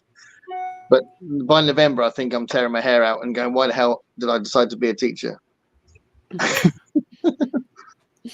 Pretty sure all teachers think that. yeah. True. But they don't think that in August, do they? Well, my best friend's a nurse, so she doesn't get like a month off. No, she probably doesn't even get a week off, does she? Well, she's getting like a wee while off now. Well, that's good. Which I got so excited because she was on the train down to her dad's, and she's reading House in the Cerulean Sea as well. She was like, "Oh my god!" I was like, "I love Talia." I'm like, "She's great, isn't she?" When she wants to turn him into fertilizer. Yeah, I really did enjoy the book, but I thought it was going to be something else. I don't know what I was expecting, but I think it was lighter than I thought it was going to be. Mm-hmm. But I did enjoy it. I think my favourite scene is probably Lucy when he's in the record store. You know, when he meets obviously the The young kid in the store, and he's just like, he just loves Lucy straight away. And you're like, I love this kid. Yeah. My favorite bit was the bad dream. I thought that was really good, that bit. Is it pretty? Does it read pretty fast? Yeah. Okay. It's probably the easiest read I've read for a long time. Okay. Which is probably why I could do it in New Orleans. You know. I have it over there. I just keep putting it off. So you don't want to upset Joe if you don't like it. Is that right. No, it's good fun. It's like it would make a great animated movie, similar to what they did for Coraline. Yeah. That would work quite well with that. I like Coraline more, but yeah, I think you're right. And I was thinking when I did my little review of it, I talked about comparing it with Becky Chambers and Travis Baldry, because all three of them are giving a kind of like an extra queer voice to literature, and also writing quite cozy things. I think Becky Chambers is the best of the three, but I actually think the T.J. Klune book was better than Legends and Lattes, though. I love that book as well, mainly because I love Thimble. The little baker. Yeah, he was good. So cute. Yeah, I think a lot of these things they what sells it is the characters, isn't it? It was like you could have Legends and Lattes literally set in the middle of New York, and it probably wouldn't change anything. Yeah. Which is, I suppose, what he's trying to do. He's trying to do something different with fantasy, which was kind of refreshing. But yeah, there wasn't. I don't think there was enough conflict in it though, because there was hints of it. Because there was some people that were going to try and destroy the cafe and stuff, wasn't it? Yeah, and I really thought Kane like the mob boss type character was going to be a bigger deal than she turned out to be. I was like, oh well. Yeah, so if he'd have done more with that, then it might have been a bit more tension in the book. But clearly, that's not what he was trying to do, which is fine. Have you read? You read Becky Chambers, don't you? Dave? I've read a couple Becky Chambers. Yeah, I read this the Long Way to a Small Angry Planet, and I read To Be Taught If Fortunate. Yeah, did you like them? They were both. I think I gave them like 3s or 4s. I like that. They were decent. I didn't love either one. Did you feel like there wasn't enough conflict in them?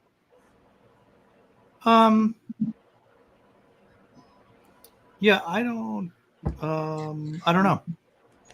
That's what a lot of people say. They say that there's not enough going on. Yeah, well, I mean, to be definitely not to be taught if fortunate, right? For sure. Yeah, but yeah, I don't know. I maybe I should give it another chance. I don't know. I didn't really quite understand all the hysteria about the Wayfarer series. I know so many people love it, and I just thought that first book was okay, but maybe I need to read the next one. The next one's my favorite, but a lot of people don't like the second one as much as the others, but I did. I thought it was really good. It's only really about 2 characters. Yeah, that's like a love story, right? The second one. I think it's the 2 characters are in a position of adjustment, and it's like about both of them being adjusted to the new state of play. It's like one of them's an AI. One of them's an AI that's got an actual humanoid body. Right. And before that, they were an AI on a ship, so they couldn't move or whatever. Yeah.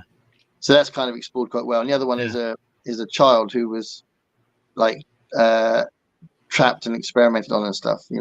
It's like Gideon from The Flash. You ever watch that? Gideon. You guys ever watch The Flash? Yeah, I watched The Flash. Yeah, the series. Yeah. Gideon. Did you watch that, Jenny? Are you talking about the new series, part of the Arrowverse? Part of the Arrowverse, yeah. I watched the first few seasons of it. Oh, okay. Yeah, Gideon, the ship's computer, she ends up becoming like aye. That's humanoid like the character. Legends of Tomorrow, their ship. Oh, you're right. You're right. That was in. They all overlap. I got mixed up. You're right. That was in Legends. Oh, I thought I missed bits of The Flash. It was Legends, right? Yeah, I only watched a bit of Legends of Tomorrow. I thought it was a little bit Yeah. Nessie, I think. Yeah, Gideon is in Flash, but it's a different Gideon in Flash, right? It's the one that's in the talking from the future in that little like secret room. Oh yeah. Yeah. They're mixed up. Well, they did it before in Andromeda as well, didn't they? Didn't they? Did they? Didn't the AI ship voice thing become a real person? Did they? I don't remember. That was so long ago, Andromeda Gareth. was a while back. I only kind of half watched it because it was a little bit cheesy, wasn't it? But yeah. Like Kevin Sorbo in it. Of course, it was going to be cheesy. Yeah. Hey, tell you what though, I did enjoy Hercules for a few years though. Oh, Xena was better. Oh, Xena was good too. They're both I good. love Xena. Yeah, I couldn't tell the difference. I thought they were both the same sort of thing, weren't they? Pretty much, yeah. Pretty much, yeah. Because they were in the same universe as well. Because they do cross over quite a lot. Yeah. It's nice to. I mean, I like seeing what Sam Raimi's doing because I think he's really underrated. So it was nice that he was involved in that. He was a producer, wasn't he? I think so, yeah. But Daniel Berry Sports Highlights. Hello. Happy Thursday, everyone. Happy Thursday. I think garbology of books that society does not consider literature. Yeah. Here we go. DNF Project Hail Mary, as I was loving the mystery. And when that was unveiled, it was like the air going out of a balloon. That's a brilliant simile. The reveal to me was super annoying and reminded me of, is this going to be spoilers? Oh, no, she stopped anyway. Oh, no, maybe not. Not the only reveal, Heidi. There's a lot more to it. So maybe she finished too early. So what was that, Jenny? I'm saying Rocky's the best character in that book. Is that part of the mystery, the Rocky thing? No, Rocky's just a character that shows up in Hail Mary. But he's definitely the best character. Yeah. I don't think. Did I get to that point? You didn't get to it. I think Rocky pops up about halfway through. Yeah, probably just before it. But yeah, I am looking forward to reading it again because I'm sure I'll like it. It seems weird for me not to like it, so I'm sure I will. Does anyone read Clark's World or Uncanny? No, I don't know that. Yeah, I have a couple. I just got so Clark's World is, are you familiar? You're not familiar with that one? Well, I'm assuming it's Arthur C. Clarke, right? Well, I mean that's where the name comes from, I think. But it's run by what's his name?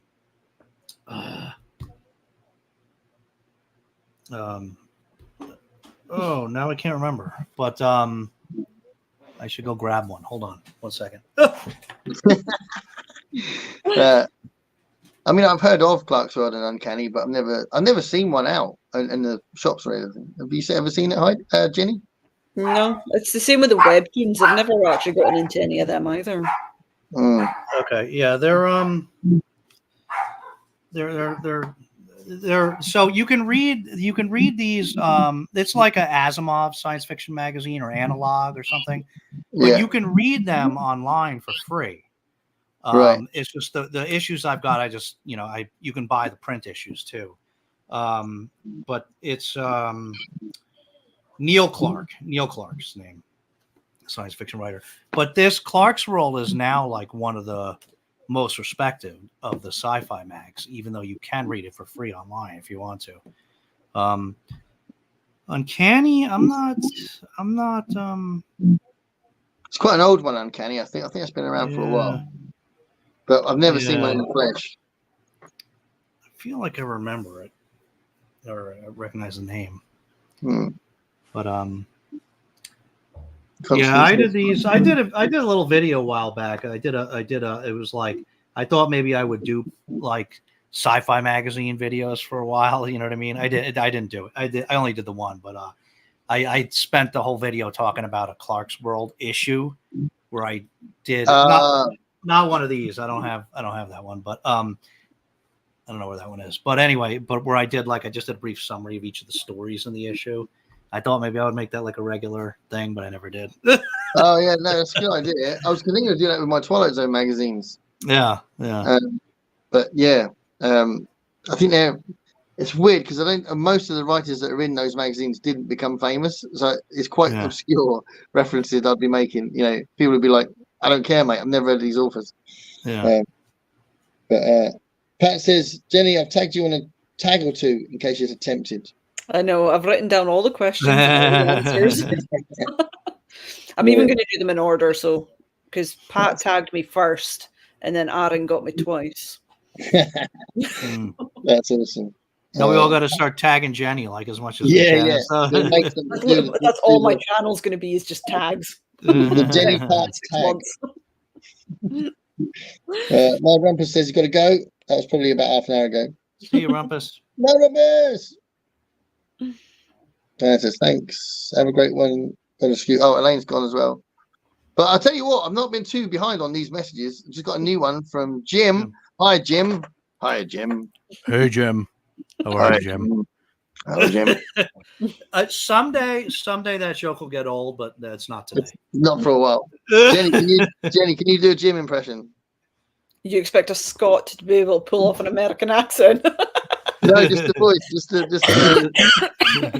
hello, Jim. No, not gonna try. I bet Jenny can do a really good Jim. It's peer pressure is enough to be able to get my channel. That's as far as she's getting. You've said no to every single request. I love it. You're like, no, I'm not your performing monkey. What's the matter here? Not yet, anyway. It'll be a little harder to say no when I've actually got a channel and like that. See, you're one of us now. One of us. Tags with Jenny. Here we go. Yeah, so MJ's going to be tagging you loads as well. I love it. Yeah. Oops.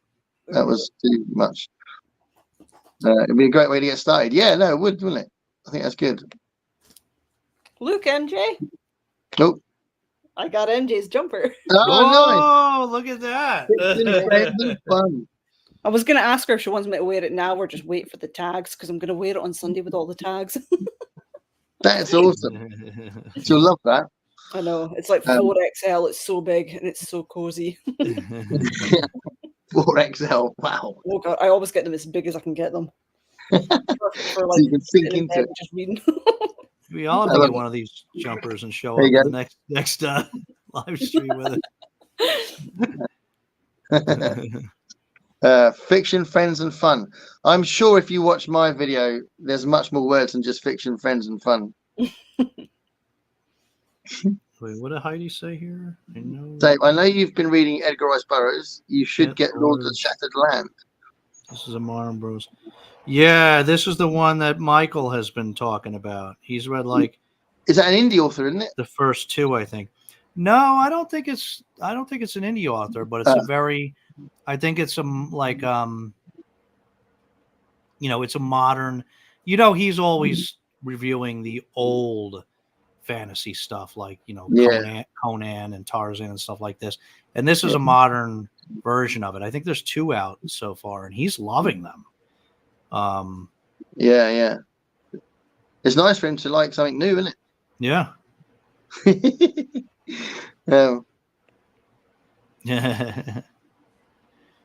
We love cozy.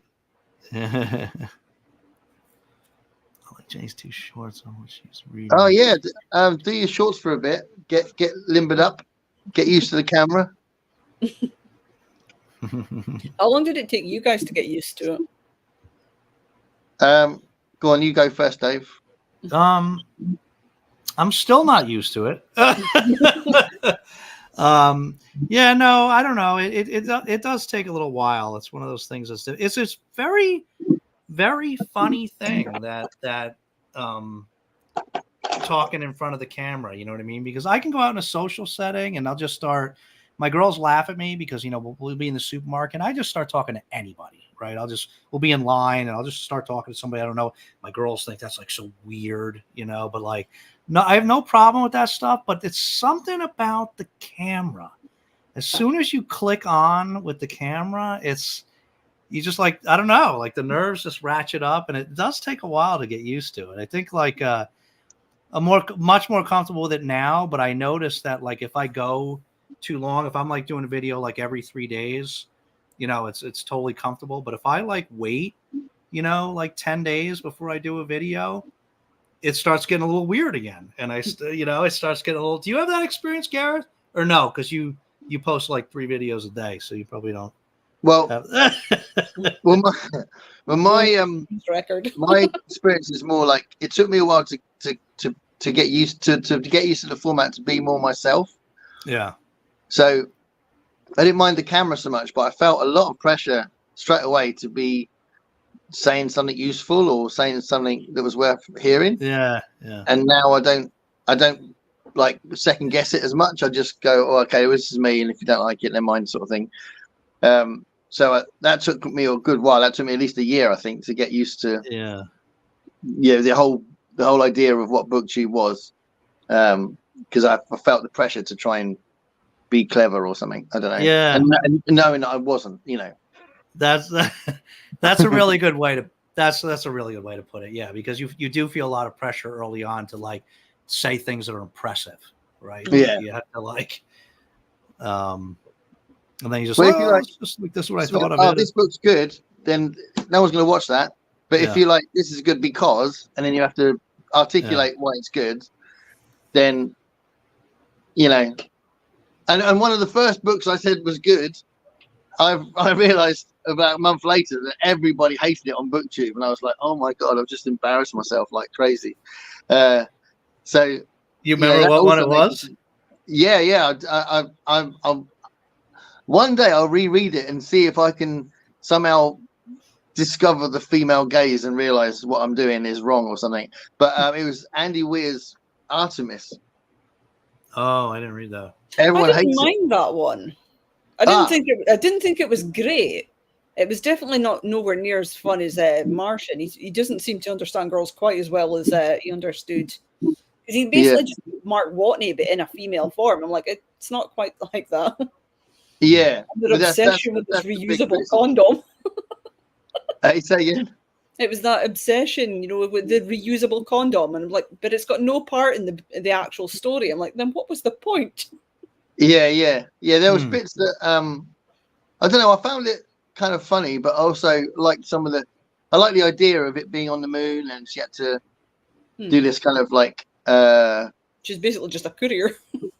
Yeah, but she had to do this sort of thief kind of thing, didn't she? I can't really remember the plot, but it was like a criminal thing that she had to do. She had to sabotage the other company. Yeah, so I thought the plot was quite good, but yeah, I didn't notice how bad his interpretation of being a woman was, and I think it might have been because I'm not a woman. I don't know, but I was so after I realised that that everyone was saying that, I was just thinking, oh my god, well, how did I not notice that if it's that obvious, you know? It's the way they always say it. It's like, oh, but women aren't like this. I'm like, and I do know a couple of girls that are just like that, though. They're not Muslim, but they are like that. Yeah. But yeah, that's one of the things that made me, I suppose, just check myself sometimes and think, is this worth putting out? Is this video good enough to put out? You know, and now I don't care so much. Now I just think I was going out anyway. Yeah. Yeah, you definitely worry about it less as time goes on. Yeah, I think the live streams help, don't they? Because you end up you're talking naturally, and you can't edit it because it's live. Right. You end up doing videos like this as well. You know, do enough of these. That's what I've found anyway. I've been a lot. I've talked a lot more like I'm in a live stream on my normal videos, which is really good because it's more like me then. Yeah. Well, the handy thing is it's mostly people that are going to watch our channels as well. So at least, you know, everybody gets to know everybody a wee bit better. Yeah, definitely. Yeah. I mean, I've always had a policy on my channel to do whatever I want. So there's some people that only review certain books, only do book reviews, only talk about one thing. You know, if something's in my head, I'll talk about it, you know, on my channel. And I've done film reviews and which nobody watches, but I've done all sorts of things, done my Twilight Zone series, all that sort of stuff. And I just feel like if I want to do it, I'll do it, you know. Okay. This reminds me now. I've been meaning to ask you this for a while now. What is going on? Speaking of movies, what is going on with Desert Island Flicks? Oh, Oh, thank you for asking. Well, you're very welcome.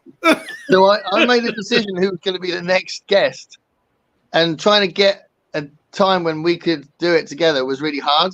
So that's partly the reason. It's also been like things like I was on holiday, and before that he was doing some weird move thing where he was kind of moving. I feel like I need to wait a while to get him. I'm going to basically get another guest.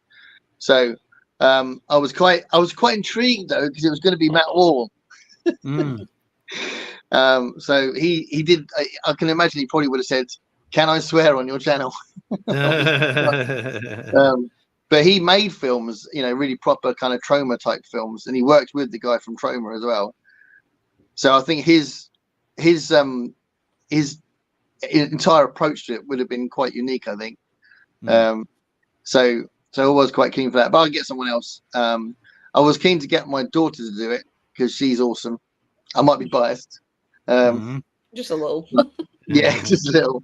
She's been on the channel a little bit, hasn't she? But she said she was up to it at some point. She said she needed to move house, and she's now moved house. So I could do that. But yeah, Desert Island Flicks, I really enjoyed doing it. And I'm glad you asked. I think I've only done 3. I think 3, 4. Can't remember. But yeah, everyone write their top 10s. Get ready for me to contact you. It's back on. The worst thing about a top 10 is like 2 minutes later, you're like, oh crap, but there was this one too. You can't make a top 10. It's because it's a completely stupid idea. But we often end up talking about other films anyway. Do you know what I mean? So it'd be like, we start talking about Labyrinth, then we start talking about Dark Crystal, just go through all Jim Henson. Yeah, just start talking about Jim Henson anyway. When Jack did it from Spread Book Joy, it was like I was talking to myself. It was amazing. Yeah. That was a really good free flowing one. But also oh God, I forgot his name, from another BookTube channel. What's his name? Nick. Nick's an academic. He studied film. So his approach was really different as well, because he is quite nitpicky with films, and he talk about how this is a great film because it's shot and that kind of thing. And that was really interesting, because obviously it wasn't just, well, I really enjoyed this film. It was much more technical, which I thought was really interesting, and he picked really good films anyway. So yeah, I think it's a good idea, and I like the fact I did it live, because it meant we could get other people's responses to the choices as well. So yeah, I'll do it soon. Thank you for asking. I did a live, as Megan said, I did a live Zoom once for a book club and realized I suck at describing books. Well, it's hard, isn't it? I mean, I think you get better at it, but still hard. Yeah. It's when it comes to the point, though, it's like, how much is too much information? Yeah, the whole non-spoiler review thing. Yeah, because some people really don't like any spoilers, and I personally couldn't care. You tell me the whole plot. I'll still read it. What did I? Oh yeah, with the Cerulean Sea one, the TJ Klune book. I kind of said, I'm only going to cover what's on the back of the book, but I didn't. I talked about what the children, what kind of creatures the children were and stuff like that.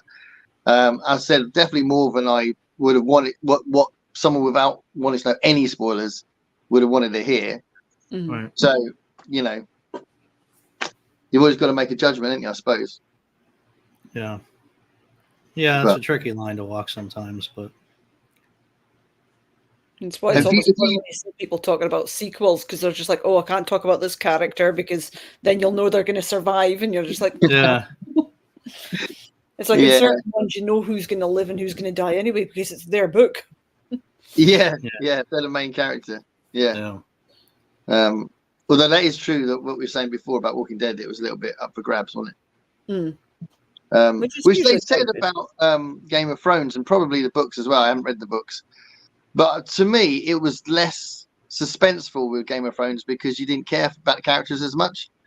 Whereas with Walking Dead, I think it was a nice sweet spot where you did care about them because they're in the series enough, and then they die. You know. Yeah, Game of Thrones, they were just like all over the map, so you didn't really get too much with them. Apart Yeah, from they the just Starks. killing them. Say again? And apart from the Stark family. Yeah. It was like Arya was my favorite for a long time. Yeah, she was cool.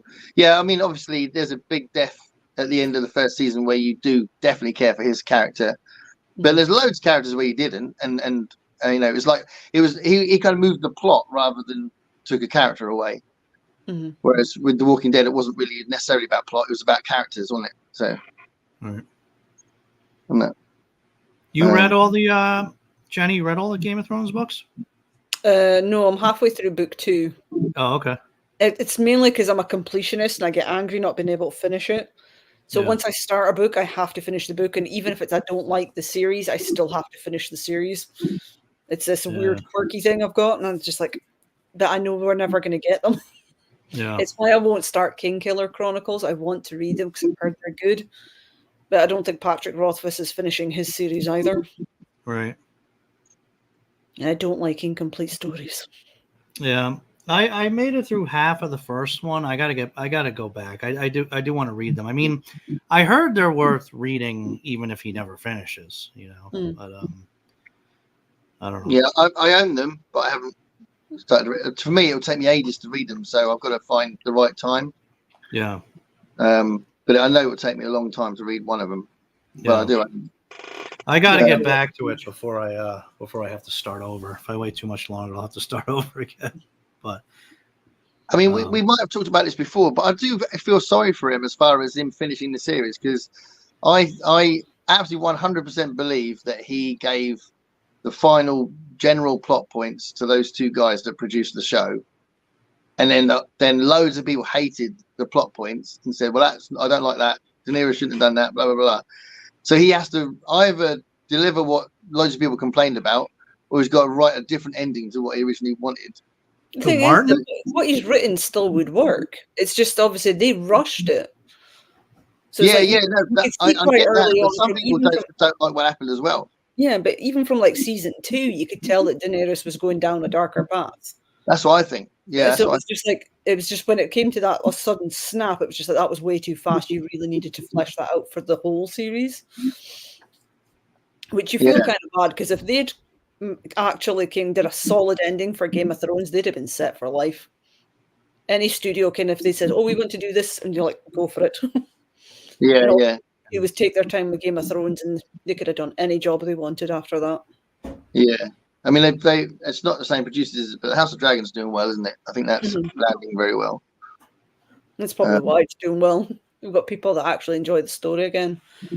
Because they said, I think it was the two of them just got bored with Game of Thrones, I think. Oh, well, the actual producers? The two guys that were in charge of Game of Thrones. Oh, really? By season 8, I think they were just bored of it. They wanted to move on to new things. So they just rushed it all, and then just like, "Oh, you should have taken your time." Yeah. But do you know what I mean about George Martin's point of view, that he's got to write something that he doesn't know if people are going to appreciate it anyway? So you either have to flesh it out correctly, or just don't put Bran on the throne. Oh, spoilers! That is a big spoiler, actually, isn't it? That is a big spoiler. No, there's some of the stuff I'm glad that they're not doing, because it's like Jon Snow was supposed to be getting his own show, and I'm kind of glad they didn't give it to him. Yeah, it's a weird one, that. Yeah, that was an odd choice. But again, it's something else that it's like procrastination. It's something else that George Martin's writing, so he doesn't have to write the last 2 books. Which I think is the main thing that annoys everybody, because it's like he could have written the Game of Thrones books, but he's just choosing not to. Yeah. But I genuinely think it's because of that. I think if the public had liked the ending of the series, he would have just finished it off, you know. But I don't think he's almost been put off by people's reaction to the series. I think Jenny means that he. Oh, sorry, go on. And then you should just give it to Brandon Sanderson. He'll write it out in about 2 weeks for him. Yeah, that's true. The only person who writes more than Tchaikovsky does. Yeah, they're both machines, aren't they? Apparently, I keep seeing that some of the recent stuff that Brandon Sanderson's written, when he wrote that big list of books, some of that's not been landing well. Is that right? I know his 4 secret projects. A couple of them didn't land right. Yeah. A lot of people weren't keen on I think it was the Frugal one, the Wizard's Guide thing, and then there was the Sunlit Man, because I think the Sunlit Man was the one that was most connected to his Cosmere. So if you hadn't read most of it, you weren't going to understand some of it. Right. I still haven't read any. Brandon Sanderson's got so many books, you just look at them and go, where the hell do you start? Oh, you never read a Brandon Sanderson book? No, I've owned about 30 of them on my Kindle. I just never worked up the courage to read one. I've read the It's like first. trying to decide where to start. I think that a lot of people suggest just go from the first Mistborn one, which is brilliant. I loved it. That's the only one I've read. That's the only one I've read too. Your audio is awful again. My audio. Yeah. What is that? So weird. It just kicks out. Like, I don't know. Yeah, I've only read the first Mistborn, but yeah, it was really good. It's I Tress bought the of the other two straight Emerald away and then didn't read them. Sea. I'm looking forward to reading Tress of the Emerald Sea, because that was the one that said was inspired by Princess Bride.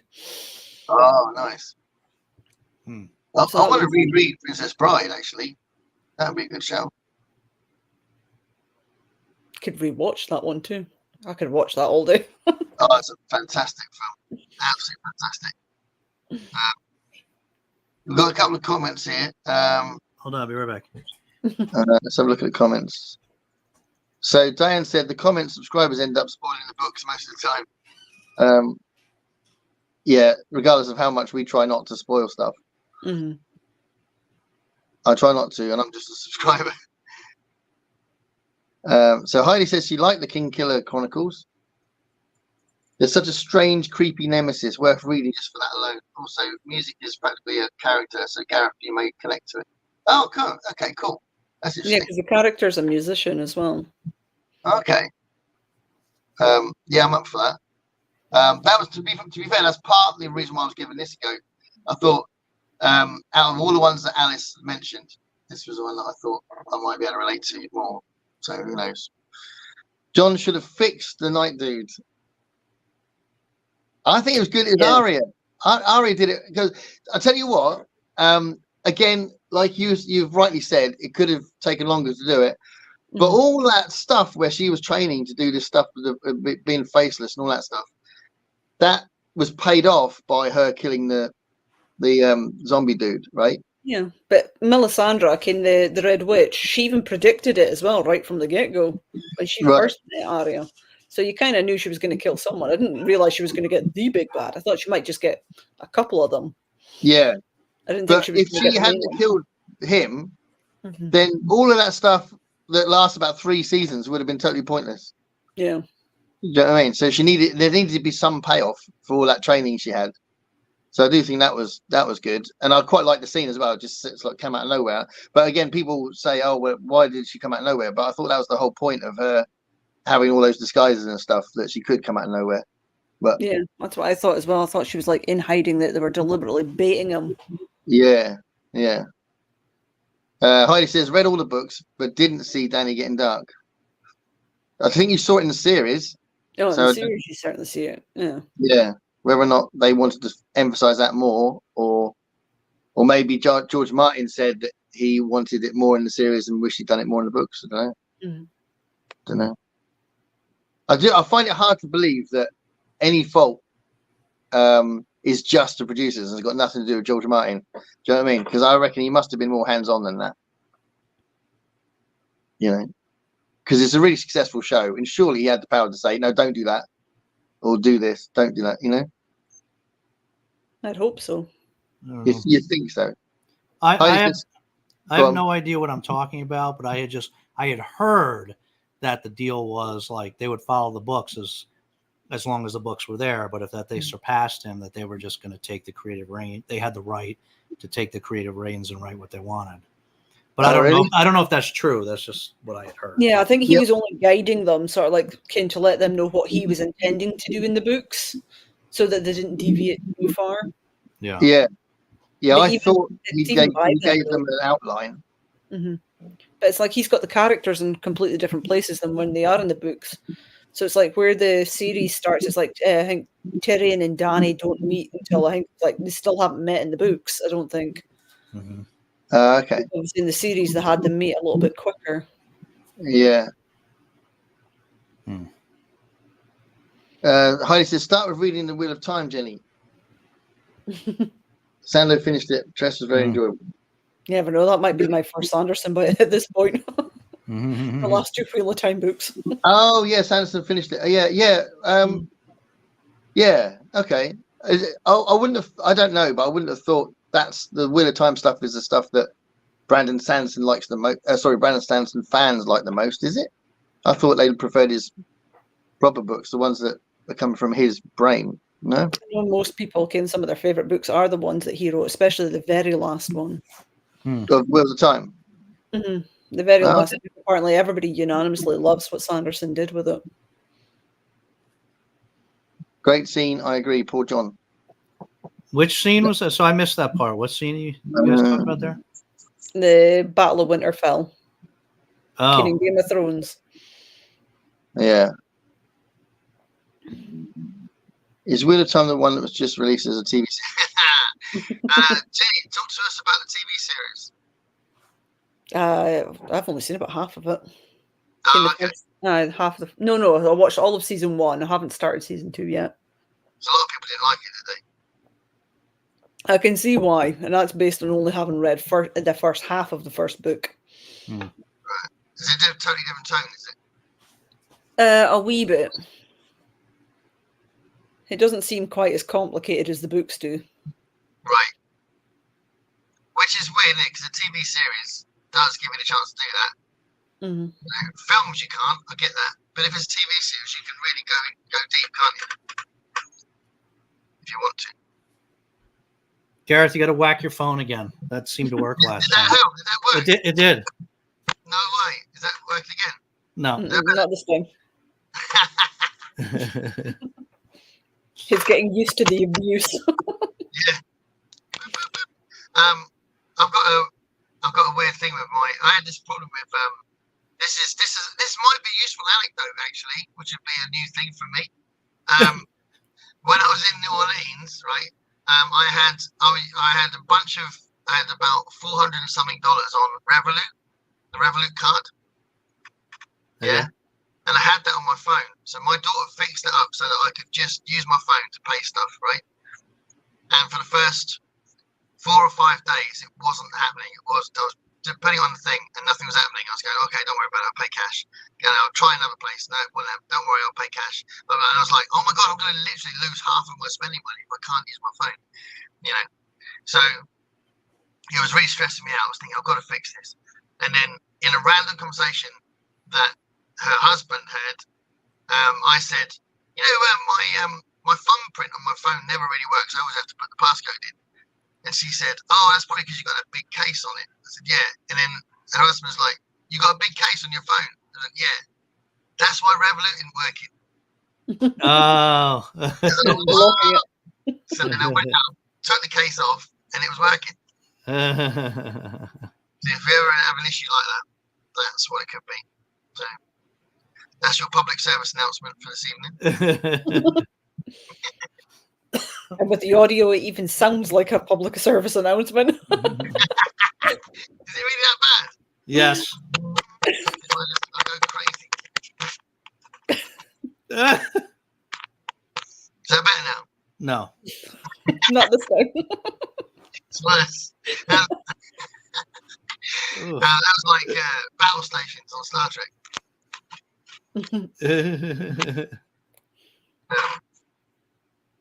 Actually, everything's falling apart. So wow. Don't mind me. Well, it fixed itself a minute ago, didn't it? It did. The last time it did, yeah. I'm intrigued. When I watch this back, I'm going to watch a bit of this to find out what my voice sounds like. Maybe I'll prefer it. And I'll try and sort it out so that my voice sounds like this all the time when I'm out and about. I think you'll find it very annoying. That's just my guess. More annoying than normal.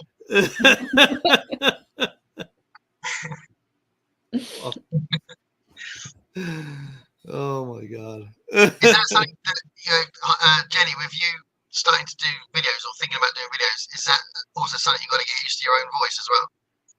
Well, it was like I was saying, I think it was Sean, it was like I didn't realise just how Scottish I sound when I listen to myself on playback.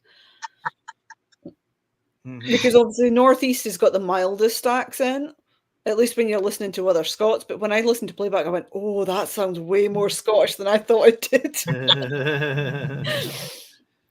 Yeah. I love the idea that Americans will watch it going, I have no idea what she's saying.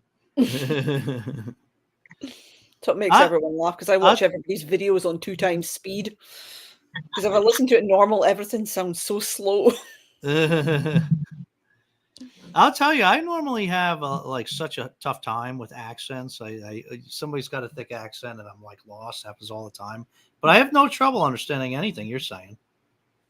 It's because I think it's because I've worked in retail for years. Yeah. You get used to learning your phone voice. Plus, my gran in particular doesn't like it when we talk full speed, so you learn to talk a little bit slower. So I just pretend I'm talking to other people. Ah, okay. So it's like it teaches you to slow down a bit. So she's dumbing it down for us, Gareth. I think that's what she's saying. No, I love that. I love the Scottish accent. And so does Constance. Look at this. I think it's a cool accent. You know what accent I really love is the soft, scratchy echo that Gareth likes to use on these lives. Like Darth Vader before he had the gargle. Right? He's like Darth Vader whispering. The force is strong with this one. It's like Darth Vader yell whispering, you know. I mean, it's just pillow talk. I don't know how to fix it. Tell you what, I did before. I'll go away again. There he goes. Just banish him. Oh, there he goes. So Jenny, your favorite genre is fantasy, right? Yeah. Yeah. So what are your like couple favorite fantasies? At the moment, well, Lord of the Rings has always been a favorite since I think, because I started reading that when I was 17. It's what reminded me that I enjoy fantasy, because I stopped reading for a good chunk in my teens, and then watched The Fellowship of the Ring and went, oh, that sounds like fun. And I was too impatient to wait until the next film came out. I read it and went, oh, I forgot I used to love reading. And then after that, I just basically read everything you can get your hands on. Urban fantasy is always quite a laugh, though, because it's easy to get into that because they're shorter books. Like the Dresden Files? Dresden's the most common one because it's got similar humor to Buffy the Vampire Slayer. Okay. It's a lot of fun. I just picked up some of the best characters. I went to a book fair this weekend and I just picked up the first. I wanted to try that for a long time. I picked up. They had the first 4. Like they look like brand new, so I got the first 4 of them. Oh, brilliant! What, the Dresden Files? Yeah. Yeah. I always feel bad because I quite enjoy book 2 because that's the werewolf one, and it seems to be everybody's least favorite. And I'm saying I love it because it's werewolves. Okay. Yeah, I liked it. Yeah, that's the last one I read. I liked it. So you put werewolves in your book, and I will read it. Yeah, then the third one's Grave Peril, which is my next one I need to read, which I might read for Occult October. Occult Detective October. Yeah. Yeah, if I do that one. I'm trying to decide whether to do it or not. What do you rather? Later books, though, and you get like Mouse. Mouse is like the best character ever. When does Mouse come into it? I think it's book 6. Okay. It's great. Mouse is just a dog, but he's like the best dog. There's like about 20 of them or something, right? Yeah, I think so. There's about 19, I think. 19 or 20. Okay. You read them all? There's the shorts. I've got all of them on my Kindle, yeah, including the newest one that just came out. I love the fact that it's James Marsters. He narrates the audiobooks as well. Oh, okay. And he does it really well. I was going to try and read the main 7 Rivers of London books first, because I think they're quite similar. Yeah, I heard that. But when I first saw them, I thought, oh, it's going to be like, I thought it was like a crime type thing. Until I started listening to everybody's reviews and went, oh, this is actually an urban fantasy. That makes more Yeah. sense. Yeah. There's a lot of fantasy in it. There's different tributaries of the River Thames that are personified by kind of fairies as well. Is my voice better? Yes. Yeah. Oh, that's good. Yeah, but I think I just like the what is it about it? It's quite an easy read, I suppose, but yeah, I like the tone of it, of the Rivers of London stuff. But I actually think the best book is the first one. I've read 4 now, and I think the best book is the first one. So don't know if that's not going to be the case with Dresden Files, is it? Apparently, it gets better, doesn't it? No, it gets better. Every book does seem to get a lot better. Yeah. How many? I got to read that one too that you sent me. How many Rivers of London are there?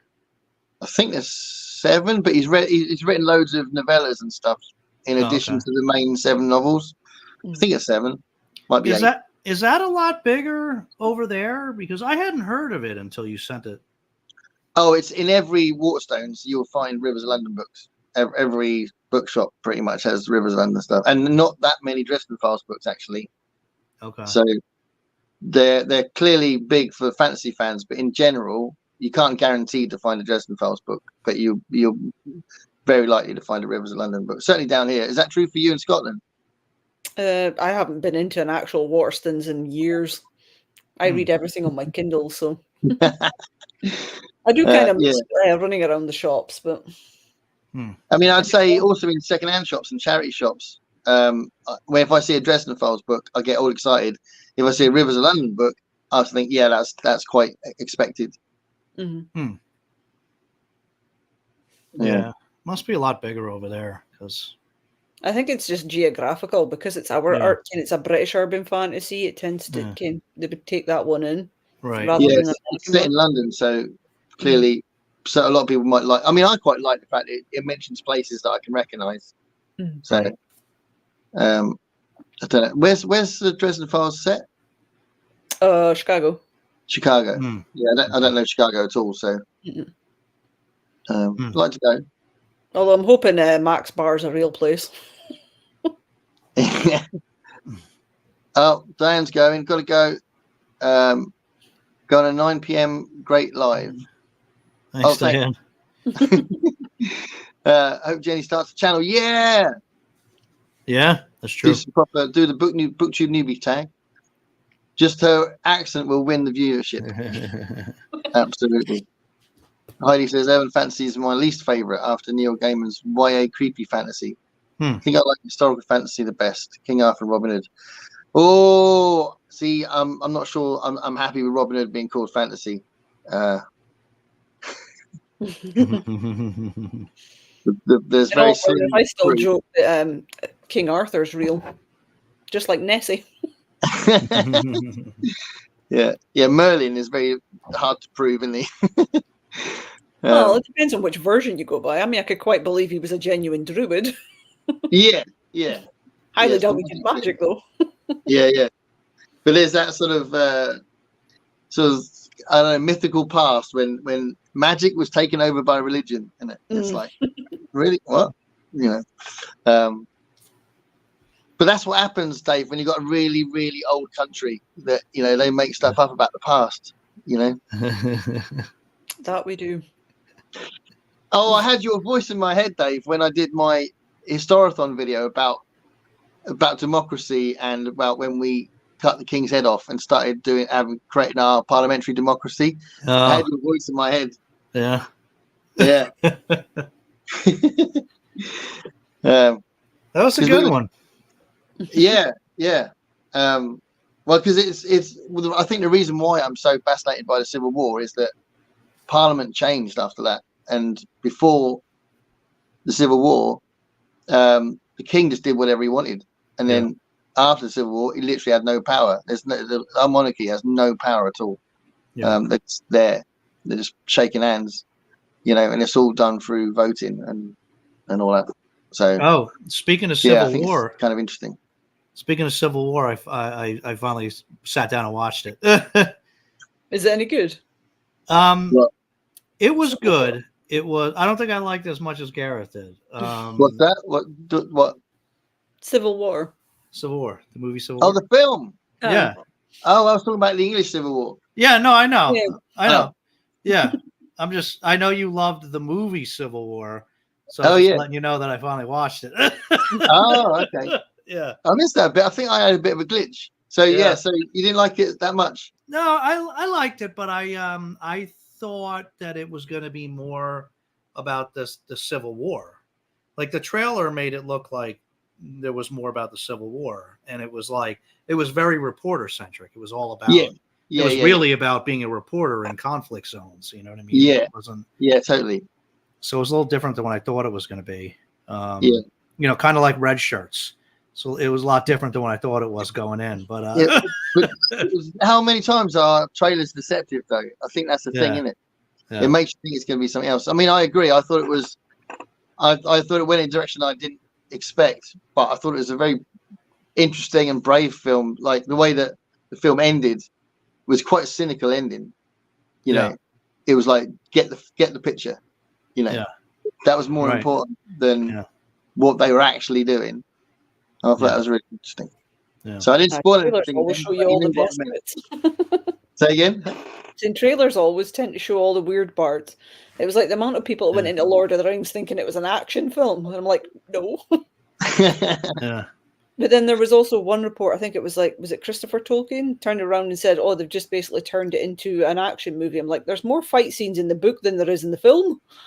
Yeah. They actually cut out 2 of the fight scenes, especially from Fellowship. There was more fight scenes in that one than there was in the film. Yeah. But so there was also point. They took out all of Tom Bombadil, didn't they? Yeah, which makes sense. Yeah. And I'm not looking forward to what they've done to him in Rings of Power. Oh Lord. Have you seen the videos for him? Can the clips of it? It's just like, oh my God. I haven't seen the thing yet. I mean, I didn't like the first season, like everyone else didn't. So they gave him a Cornish accent. Like, great. It was one video I was watching. Like, I half expect him to start singing about his combine harvester. Like, no, he's in the wrong place. He shouldn't be in Rune. Yeah, he's not born then, is he? No, he's this. I believe he's supposed to be the oldest creature in Middle Earth. All right. Because there's the rumors are he's supposed to be like a living avatar of their god, Cain Eru Iluvatar. So he was like the first living entity, but nobody knows for sure because he's just too powerful and too old. Right. No one's better prove it, something.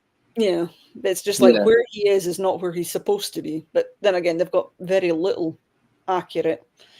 It's like Gandalf isn't supposed to be there until halfway through the Third Age, and they're partway through the Second Age. I'm like, okay, he's about several centuries too early. The rings are made in the wrong order.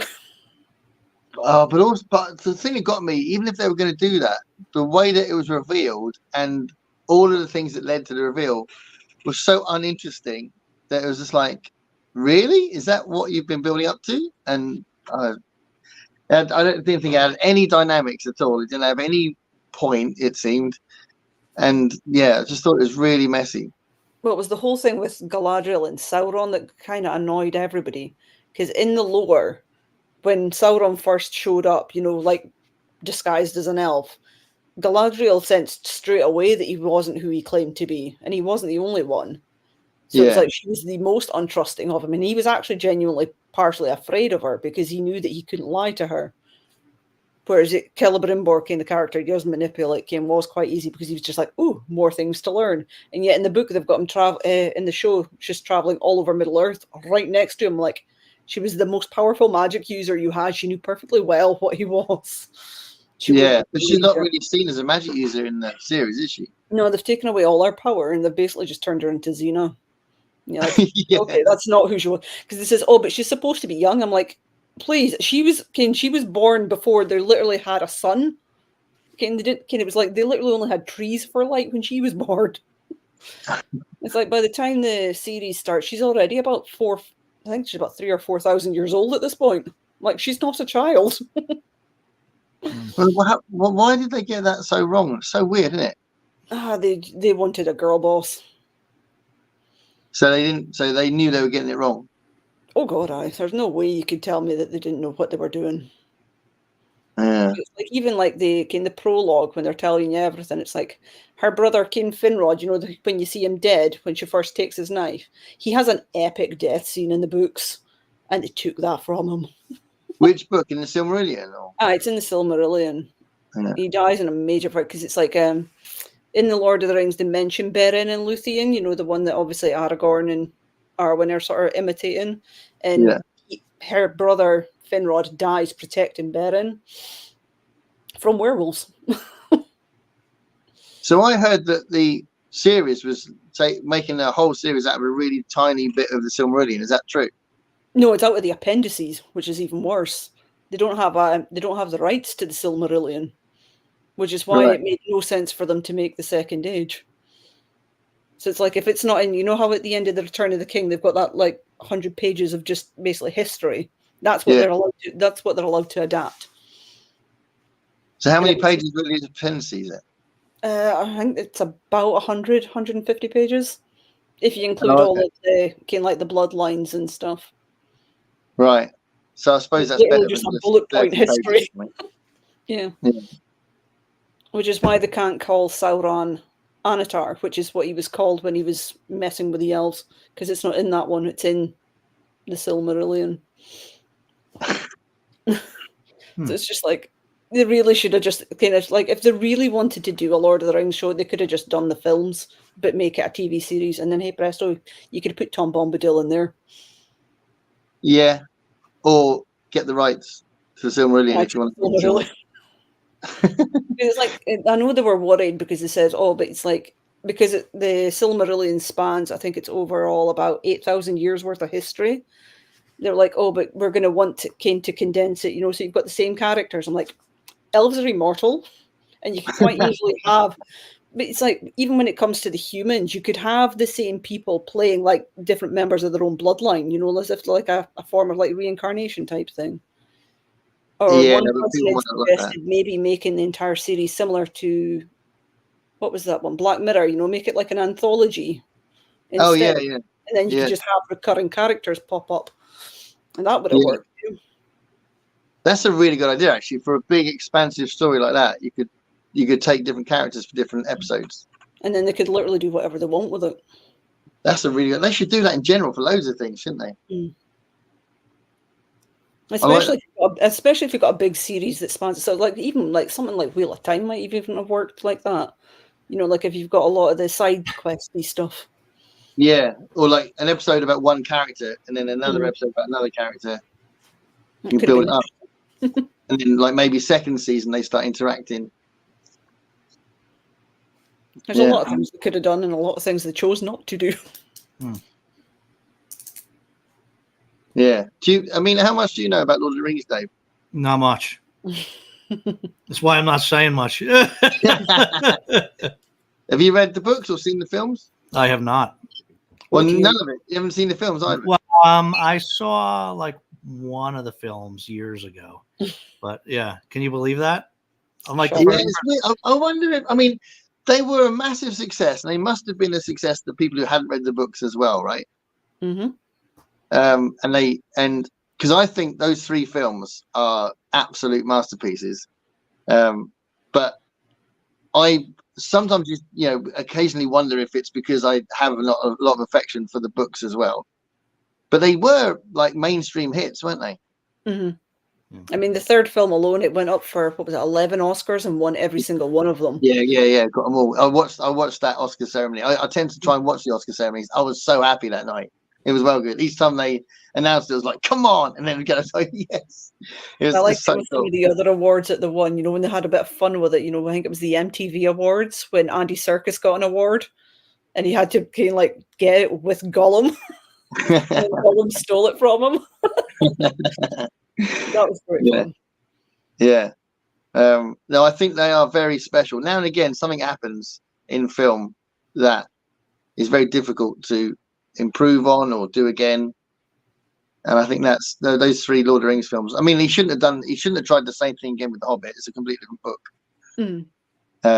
So that was a bit stupid. The Hobbit clearly, still could have worked, but so it's yeah. like I'm saying the Hobbit still could have worked because everything that's in the Hobbit, or the majority of the Hobbit, is lore accurate, apart from Tauriel. So it's like all the side stuff, when you see Gandalf and all that, that's all accurate to the stories. It didn't show up in the Hobbit; it showed up in Lord of the Rings. Because that's all stories that obviously they all tell each other. Yeah. Because that was when you really got to see Galadriel be powerful and like, see, that's what she should have been in Rings of Power. What, in Lord of the Rings? No, in The Hobbit, when you see her when she takes on Dol Guldur, when she takes on Sauron's ring wraiths, she literally just holds up her hand and blasts them all away. It's like, that's who she was. Terrifyingly powerful. Yeah. Yeah, more of that would have been good. So hold on, we've got some comments. So Jim is here, still here. He probably went out for a restaurant for a couple of hours and came back. I've been avoiding Rings of Power like the plague. I just watch all the review channels of it now. Yeah. They watch it so I don't have to. I've only seen the movies and loved them. Yeah, I absolutely love them so much. I've seen them a lot. I've seen them many times. And I've watched them with the commentaries a couple of times as well. I just think they're amazing. And commentaries are funny. Yeah. My favourite commentaries actually to watch are, do you ever watch Neil Marshall's films, like Dog Soldiers and stuff? I love Dog Soldiers. I've never seen a commentary of it though. They're drunk. So because of Dog Soldiers, Neil Marshall, when he was doing the commentary track, no longer allows the cast to drink. I like that. I might have that somewhere. I've tried to keep my DVD collection as small as possible, but I still might have Dog Soldiers because it doesn't get shown very often, does it? No, it's so. You think Dog Soldiers, Dave? No. It's a really interesting werewolf film based on a. I know of it. It takes place in Scotland? Yep. Oh. And one of the main actors is Sean Pertwee. Okay. He's really good. He's the best Alfred, I think. Well, it's not just that. His dad was obviously one of everybody's favourite doctors too. Yeah. John Pertwee. Mm-hmm. Is John Pertwee Scottish? No, not as far as I'm aware. The only Scottish member of the cast in Dog Soldiers is Kevin McKidd. Yeah, Kevin McKidd. Yeah. It's Liam Cunningham's character I love. Oh my God, he's such a dick. Oh, Liam Cunningham. Yeah, Liam Cunningham, who eventually ended up in Game of Thrones, didn't he? Mm-hmm. Yeah, brilliant character. Really good actor, I think, actually. Where are we? Heidi said, Jenny, are you excited about the anime, The War of the Rohirrim, about Hammerhead?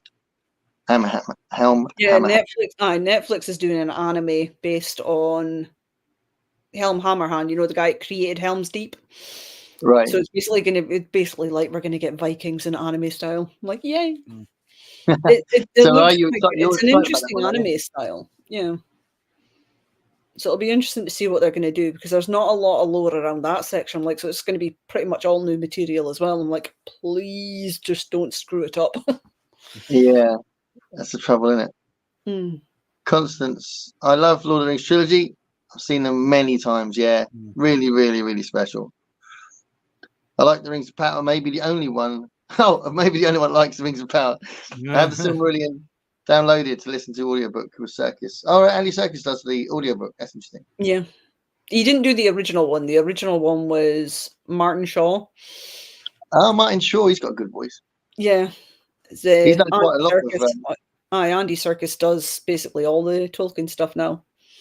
So he's got all 3 Lord of the Rings, Hobbit, and Silmarillion. And that's basically how I do my Lord of the Rings reread every year. Oh, okay. I bet you Andy Serkis sends Peter Jackson a present every year to say thanks for creating my career. He probably wouldn't be the only one because it's like Lord of the Rings launched quite a few careers. and Yeah. revived quite a few others. Yeah. Yeah. Did you just say you read it every year? Yep. Starting in August. Silmarillion every August. Then Hobbit, then Fellowship, Two Towers, Return of the King. Once a month. Wow. Every single year. Mm-hmm. Wow. So how many years have you done that? Lord of the Rings I was doing for longer, so I've been doing that for about 11 years. And then it's only been maybe last like 5 years I've done like the Silmarillion and Hobbit as well. Because it's fun. I love them. Do you find different things each time? Yeah, well, Silmarillion gets easier every time because he throws names at you and you're like, oh dear Christ. So it's like, I think it was like Feanor at one point, he's got like 7 kids and they've all got like F names and you're just like, oh my god, I can't keep all the names straight. Yeah. But the more you read it, the easier it gets. I expect reading the Silmarillion is a bit like reading the Iliad. It's just like pages of names. It's basically just a short story collection. Jim says, Dog Soldiers, fantastic movie. How bad was it? Here's a great film. It's one of my favorite werewolf films. What's your favorite werewolf film, Dave? I'm not big on werewolf films. I like that. I say, what's your favorite? You go, I hate them all. I don't really into werewolves. You don't like American Werewolf in London? I have not seen it. I don't think. Oh my god! We should get you a list of the trashy ones for Garb August. Yeah. You're like Ginger Snaps and stuff. What's the trashiest one? Ginger Snaps and Ginger Snaps Back can be quite trashy. Do you think? Oh god, Ginger Snaps? Yeah. And Ginger Snaps Back? That's basically the sequel. Let me look this up.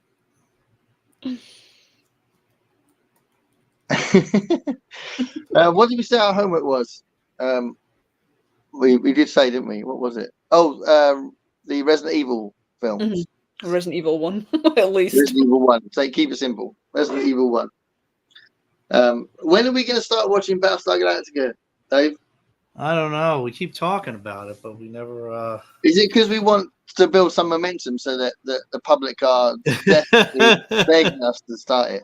Because they're so excited. It's assuming your Tchaikovsky read-alongs. I know, right? Well, your buddy reads. Yeah. Cage of Souls. Cage of Souls. I'm going to get to that eventually. Yeah. As soon as this Garb August bollocks is over, eh? I know. What's that about? It's too many things, man. Too many things on the schedule. I need to win the lottery, so I got time to do all this stuff. Oh, that'd be good. To give up, to retire. Wouldn't that be nice? Yeah, it'd be lovely. I can have all this headspace all the time rather than just in August. It's very nice feeling less chilled. I feel like if someone broke into my house now and it's like pointed a gun at me and said, "Give me your money" or something, I'd go, "All right, mate, do you want to come tea?" I feel that chilled. Don't do it. Don't test it out. So Heidi says, Jenny, why does Tom Bombadil take that necklace from the Barrow Downs? It's for Goldberry. It's for what? His wife. Oh, his wife. It's not a brooch. It's because they scatter off all the all this, because it's like in the barrows they've got like a lot of treasure, and if you take it all out, it basically helps to depower the barrow rates. Oh, okay. Because it's like you get, because that's how like you know how in the movie Aragorn gives them all their swords when they're at Weathertop. Yeah. That's the swords that technically came, like in the books. It's Bombadil that gives it to them, and that's why they're so special. It's because of that specific blade that Merry's able to stab the Witch King. Ah, from Bombadil. Yeah, whereas the movies don't explain that; they just make it look like Merry just stabs him. I'm like, no, it had to be specifically the Barrow White blade that did it. Oh, okay. Do you feel like the film should have said that, or do you feel like it would have been too much to explain it. Well, then, considering they cut everything out with the barrow wights, it wouldn't make sense to explain why that blade was able to do it. I mean, simply having Aragorn give it to them was simple enough. Right. Because you could Is still. Olive okay? Hmm? Dave, is Olive okay? Yeah, she was just, I don't know what she was doing for a while there, but she was just banging on the door, so I had to let her. She's reading some smutty literature. That's what she's doing. Probably. Yeah. She's certainly got plenty to go. I mean, Ice Planet Barbarians, there's what, like 30 of them? I'll keep her busy for a while. Is that what you're going to read? Have you read those, Jenny? I own them, but no, I haven't read them yet. Oh. I'll read almost anything. You must have like 20,000 books on your Kindle, huh? Currently, what is it sitting at now? I made the mistake of buying some more this morning because Kindle dropped a lot of them down to 99p. And I was like, buy. So I'm thinking it's around 3,500. Please still be around 3,500. Are you predominantly Kindle reader? Yeah. Okay. Oh shit, no. 3,550. Wow. And that's just the unread ones. I have a problem. That's just the unread ones. Yeah. Jenny, you know my books are on Kindle Unlimited. Technically, I mean, I think I've got 2 of them on my Kindle. The rest are still on my Amazon wish list. That's cool. I think I've got the books of most of the booktubers that I follow. I'm like, if they've got a book, I'm like, oh, buy. Yeah, there's a lot of it now. I've got Troy's book, the werewolf book. Oh, what's it called? Lonesome Boy or something. I've got to read that. I want to try and read it before October if I can, but I don't know because I need to read Cage of Souls, isn't it? Constance says, loved Martin Shaw series, George Gently. Was that when he played the was he a judge in that one? The judge or a barrister, I think so. I think that was the George Gently one. Because that was the first thing I saw him in. I'm like, oh my god, he's got a lovely voice to listen to stories from. Oh really? Well, you don't remember him from The Professionals? Nope. Oh wow, when I was a kid I used to watch The Professionals. Go seek it out a little bit of it on YouTube. It was like a proper like action thing. It was like our version of Starsky and Hutch. It was him and Lewis Collins. It was cool. When I was a kid. It's like when you're used to seeing them as kind of like older gentlemen, though. It's like the thought of seeing them young, you're just like, oh, it's just wrong. It's like when you look back and you watch things like Ian McKellen when he was younger, you're just like, nope. We're Gandalf and Magneto forever. I love that. Or you see Patrick Stewart with hair, and you're like, "What's going on?" That just sounds wrong. Jim says, "I think Ginger Snaps was a Canadian-made movie." Yeah, it's actually quite fun. It's basically kind of like they're teenagers; they're still in high school. Yeah, and one of them becomes a werewolf. 2 girls, isn't it? Mm-hmm. It's like Buffy the Vampire Slayer, but for werewolves, or not quite. Cause it's more like it is actually a horror, or classed as a horror. Is it like a coming of age thing, isn't it? Yeah. Yeah. It obviously goes through quite a change in personality. Yeah, like it's like from what I remember, it's like a metaphor about puberty, isn't it? Mm-hmm. Yeah. Megan says, I admit I love Ice Planet. I heard so much about them, but you know, I don't know. That's not normally. I mean, it's not my kind of fiction. I mean, but you know, she wants to read it. She can do whatever she likes. But maybe you'll read it and it's better than Red Shirts. You know, probably. You know, I don't know. Sci-fi is probably more accurate. He's a police detective, not a judge. There you go. Yeah. You must be thinking of someone else then, because I'm sure there's one where he's a judge. Yeah, I think he's a judge in something. and I kept seeing it on the TV. I didn't watch it, but I kept seeing his face, and I assumed it was quite a popular one, quite a big one. But It's just because I can picture him with that weird little wig thing that they have to wear. Yeah. So maybe Constance is a Martin Short expert and can tell us what it is. I don't know, but I'm getting knackered myself. You and me both, brother. Only 2 a.m. It's 20 past 2. I don't have to go to work in the morning, which is good. But it's time for that egg sandwich.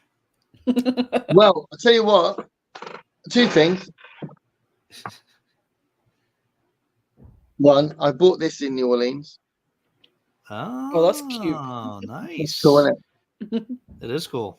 I'm getting a little bit of a collection because I bought that in New Orleans, right? And when I went to LA, I bought this.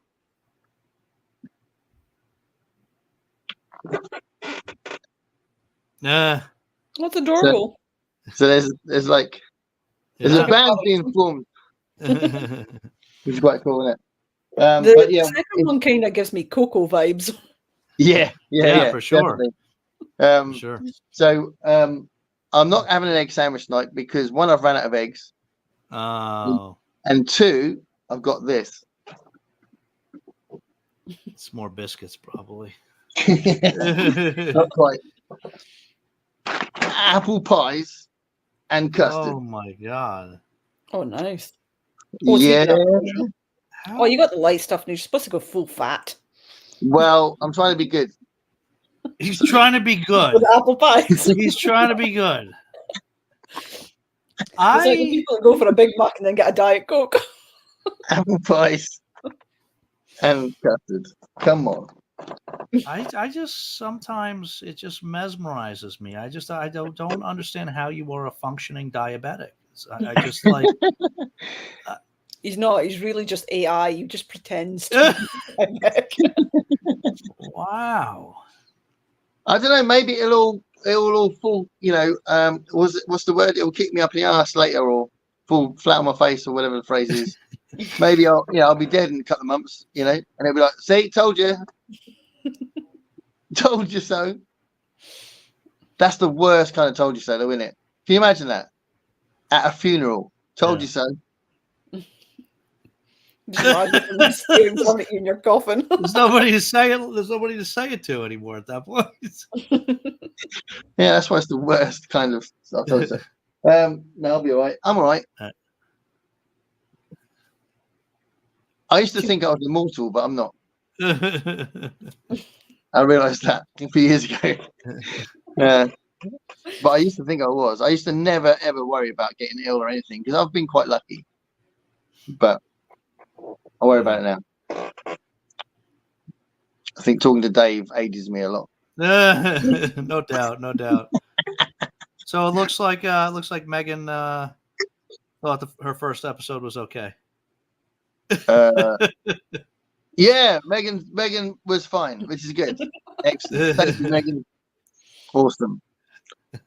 And Constance is going to subscribe to you. Great. Another one. See, Another one. Pressure's building.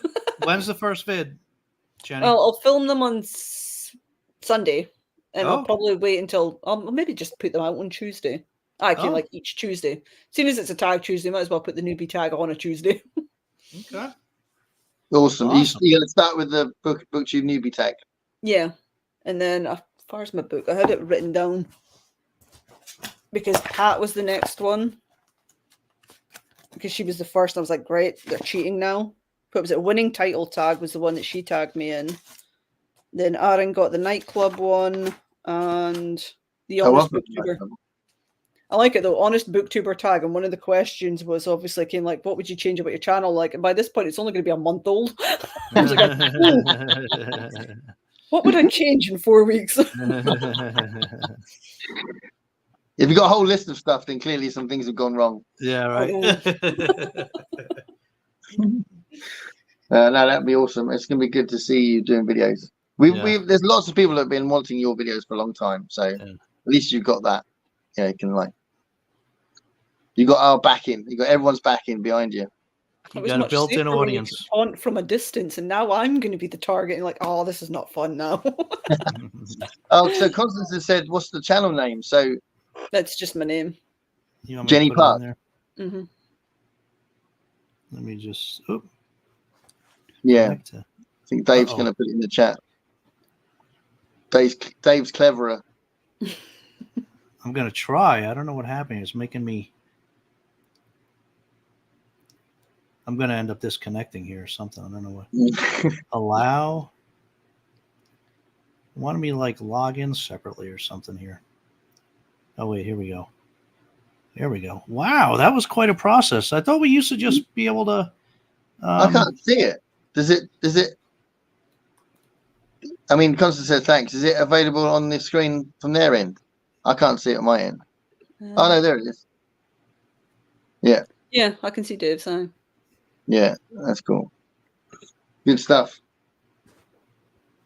Can I just say that I have done very well with keeping up with the comments. You did. You did a very good job tonight. And I think that was the case last time. I'm going to blame it because I'm on screen and not spamming your comments. Yeah, we managed to do this without a proper producer, Dave. That's good, isn't it? I know. We're distracted. It's because I'm watching. Trying to get Jenny's actual handle here. What's your actual handle, Jenni? Does it have like a number? Oh yeah, it's got a number. Where'd it go? Yeah, 3584. Try that one. Oh wait, no, I know how to do it. I have it in the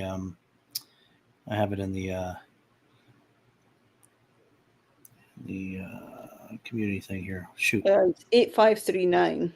Oh, so close. I remember was it yourself that guessed it the last time? You actually guessed it correctly. I'm sure there was somebody who could have basically tried to guess what the numbers were at the end of my name, and then it came from a handle, and they'd guessed correctly. You're like, that's just creepy. That's brilliant. I think I got the right numbers, but just in a different order. It's like that. Do you remember that bit in Morecambe and Wise where he has to go at Andrew Previn and says, "I'm playing the right notes, just not in the right order." I miss Morecambe and Wise. Yeah, I think they were awesome. Well, he was. Only Wise was obviously straight man. I'm debating about whether or not I should take Mercy because it's like, if you've read the about section I put on my channel. Oh, go on, why? It's dedicated to MJ. Oh, is it?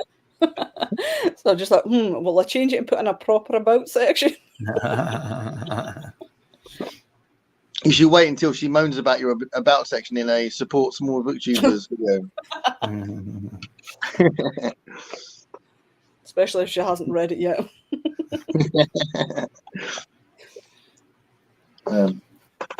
Well, we didn't get your premiere, Jenni, but it was good to get you on though. We were second, right? Yeah, I've done Aaron once. That was for the Dune in June. Oh, because I watched things. Sean's gotten most of them though. Sean's safer. Oh, we got the wow! We were down the list here, Gareth. Well, it was, with Aaron, it was last minute. They basically says, "Oh, because do you want to come on?" Because I'd seen the new Dune films and liked it more than the others did. Yeah. Now, Jenni's just being polite. She didn't want to be on our channel and she just gave up today. As a producer, my job is to taunt.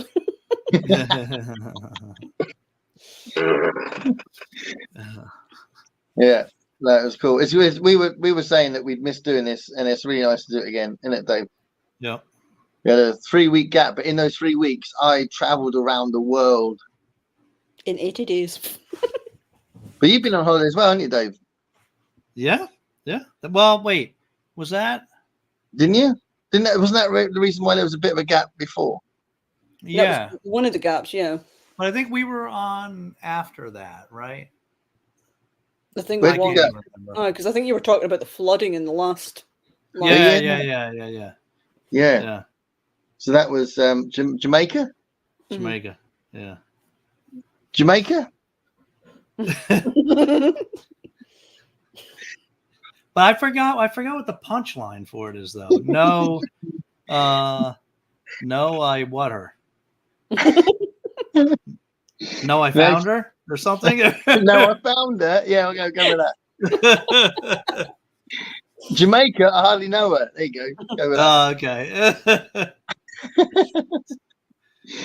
Right, I need to put my my Strange Day of the Dead people back on the shelf. That's the actual one that is. Yeah. Should we all right, should we call it?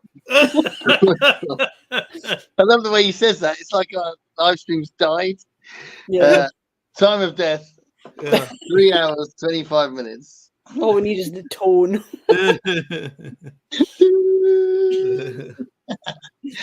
Thanks a million, Jenny. Thanks for the people that are still here after a quarter of a day.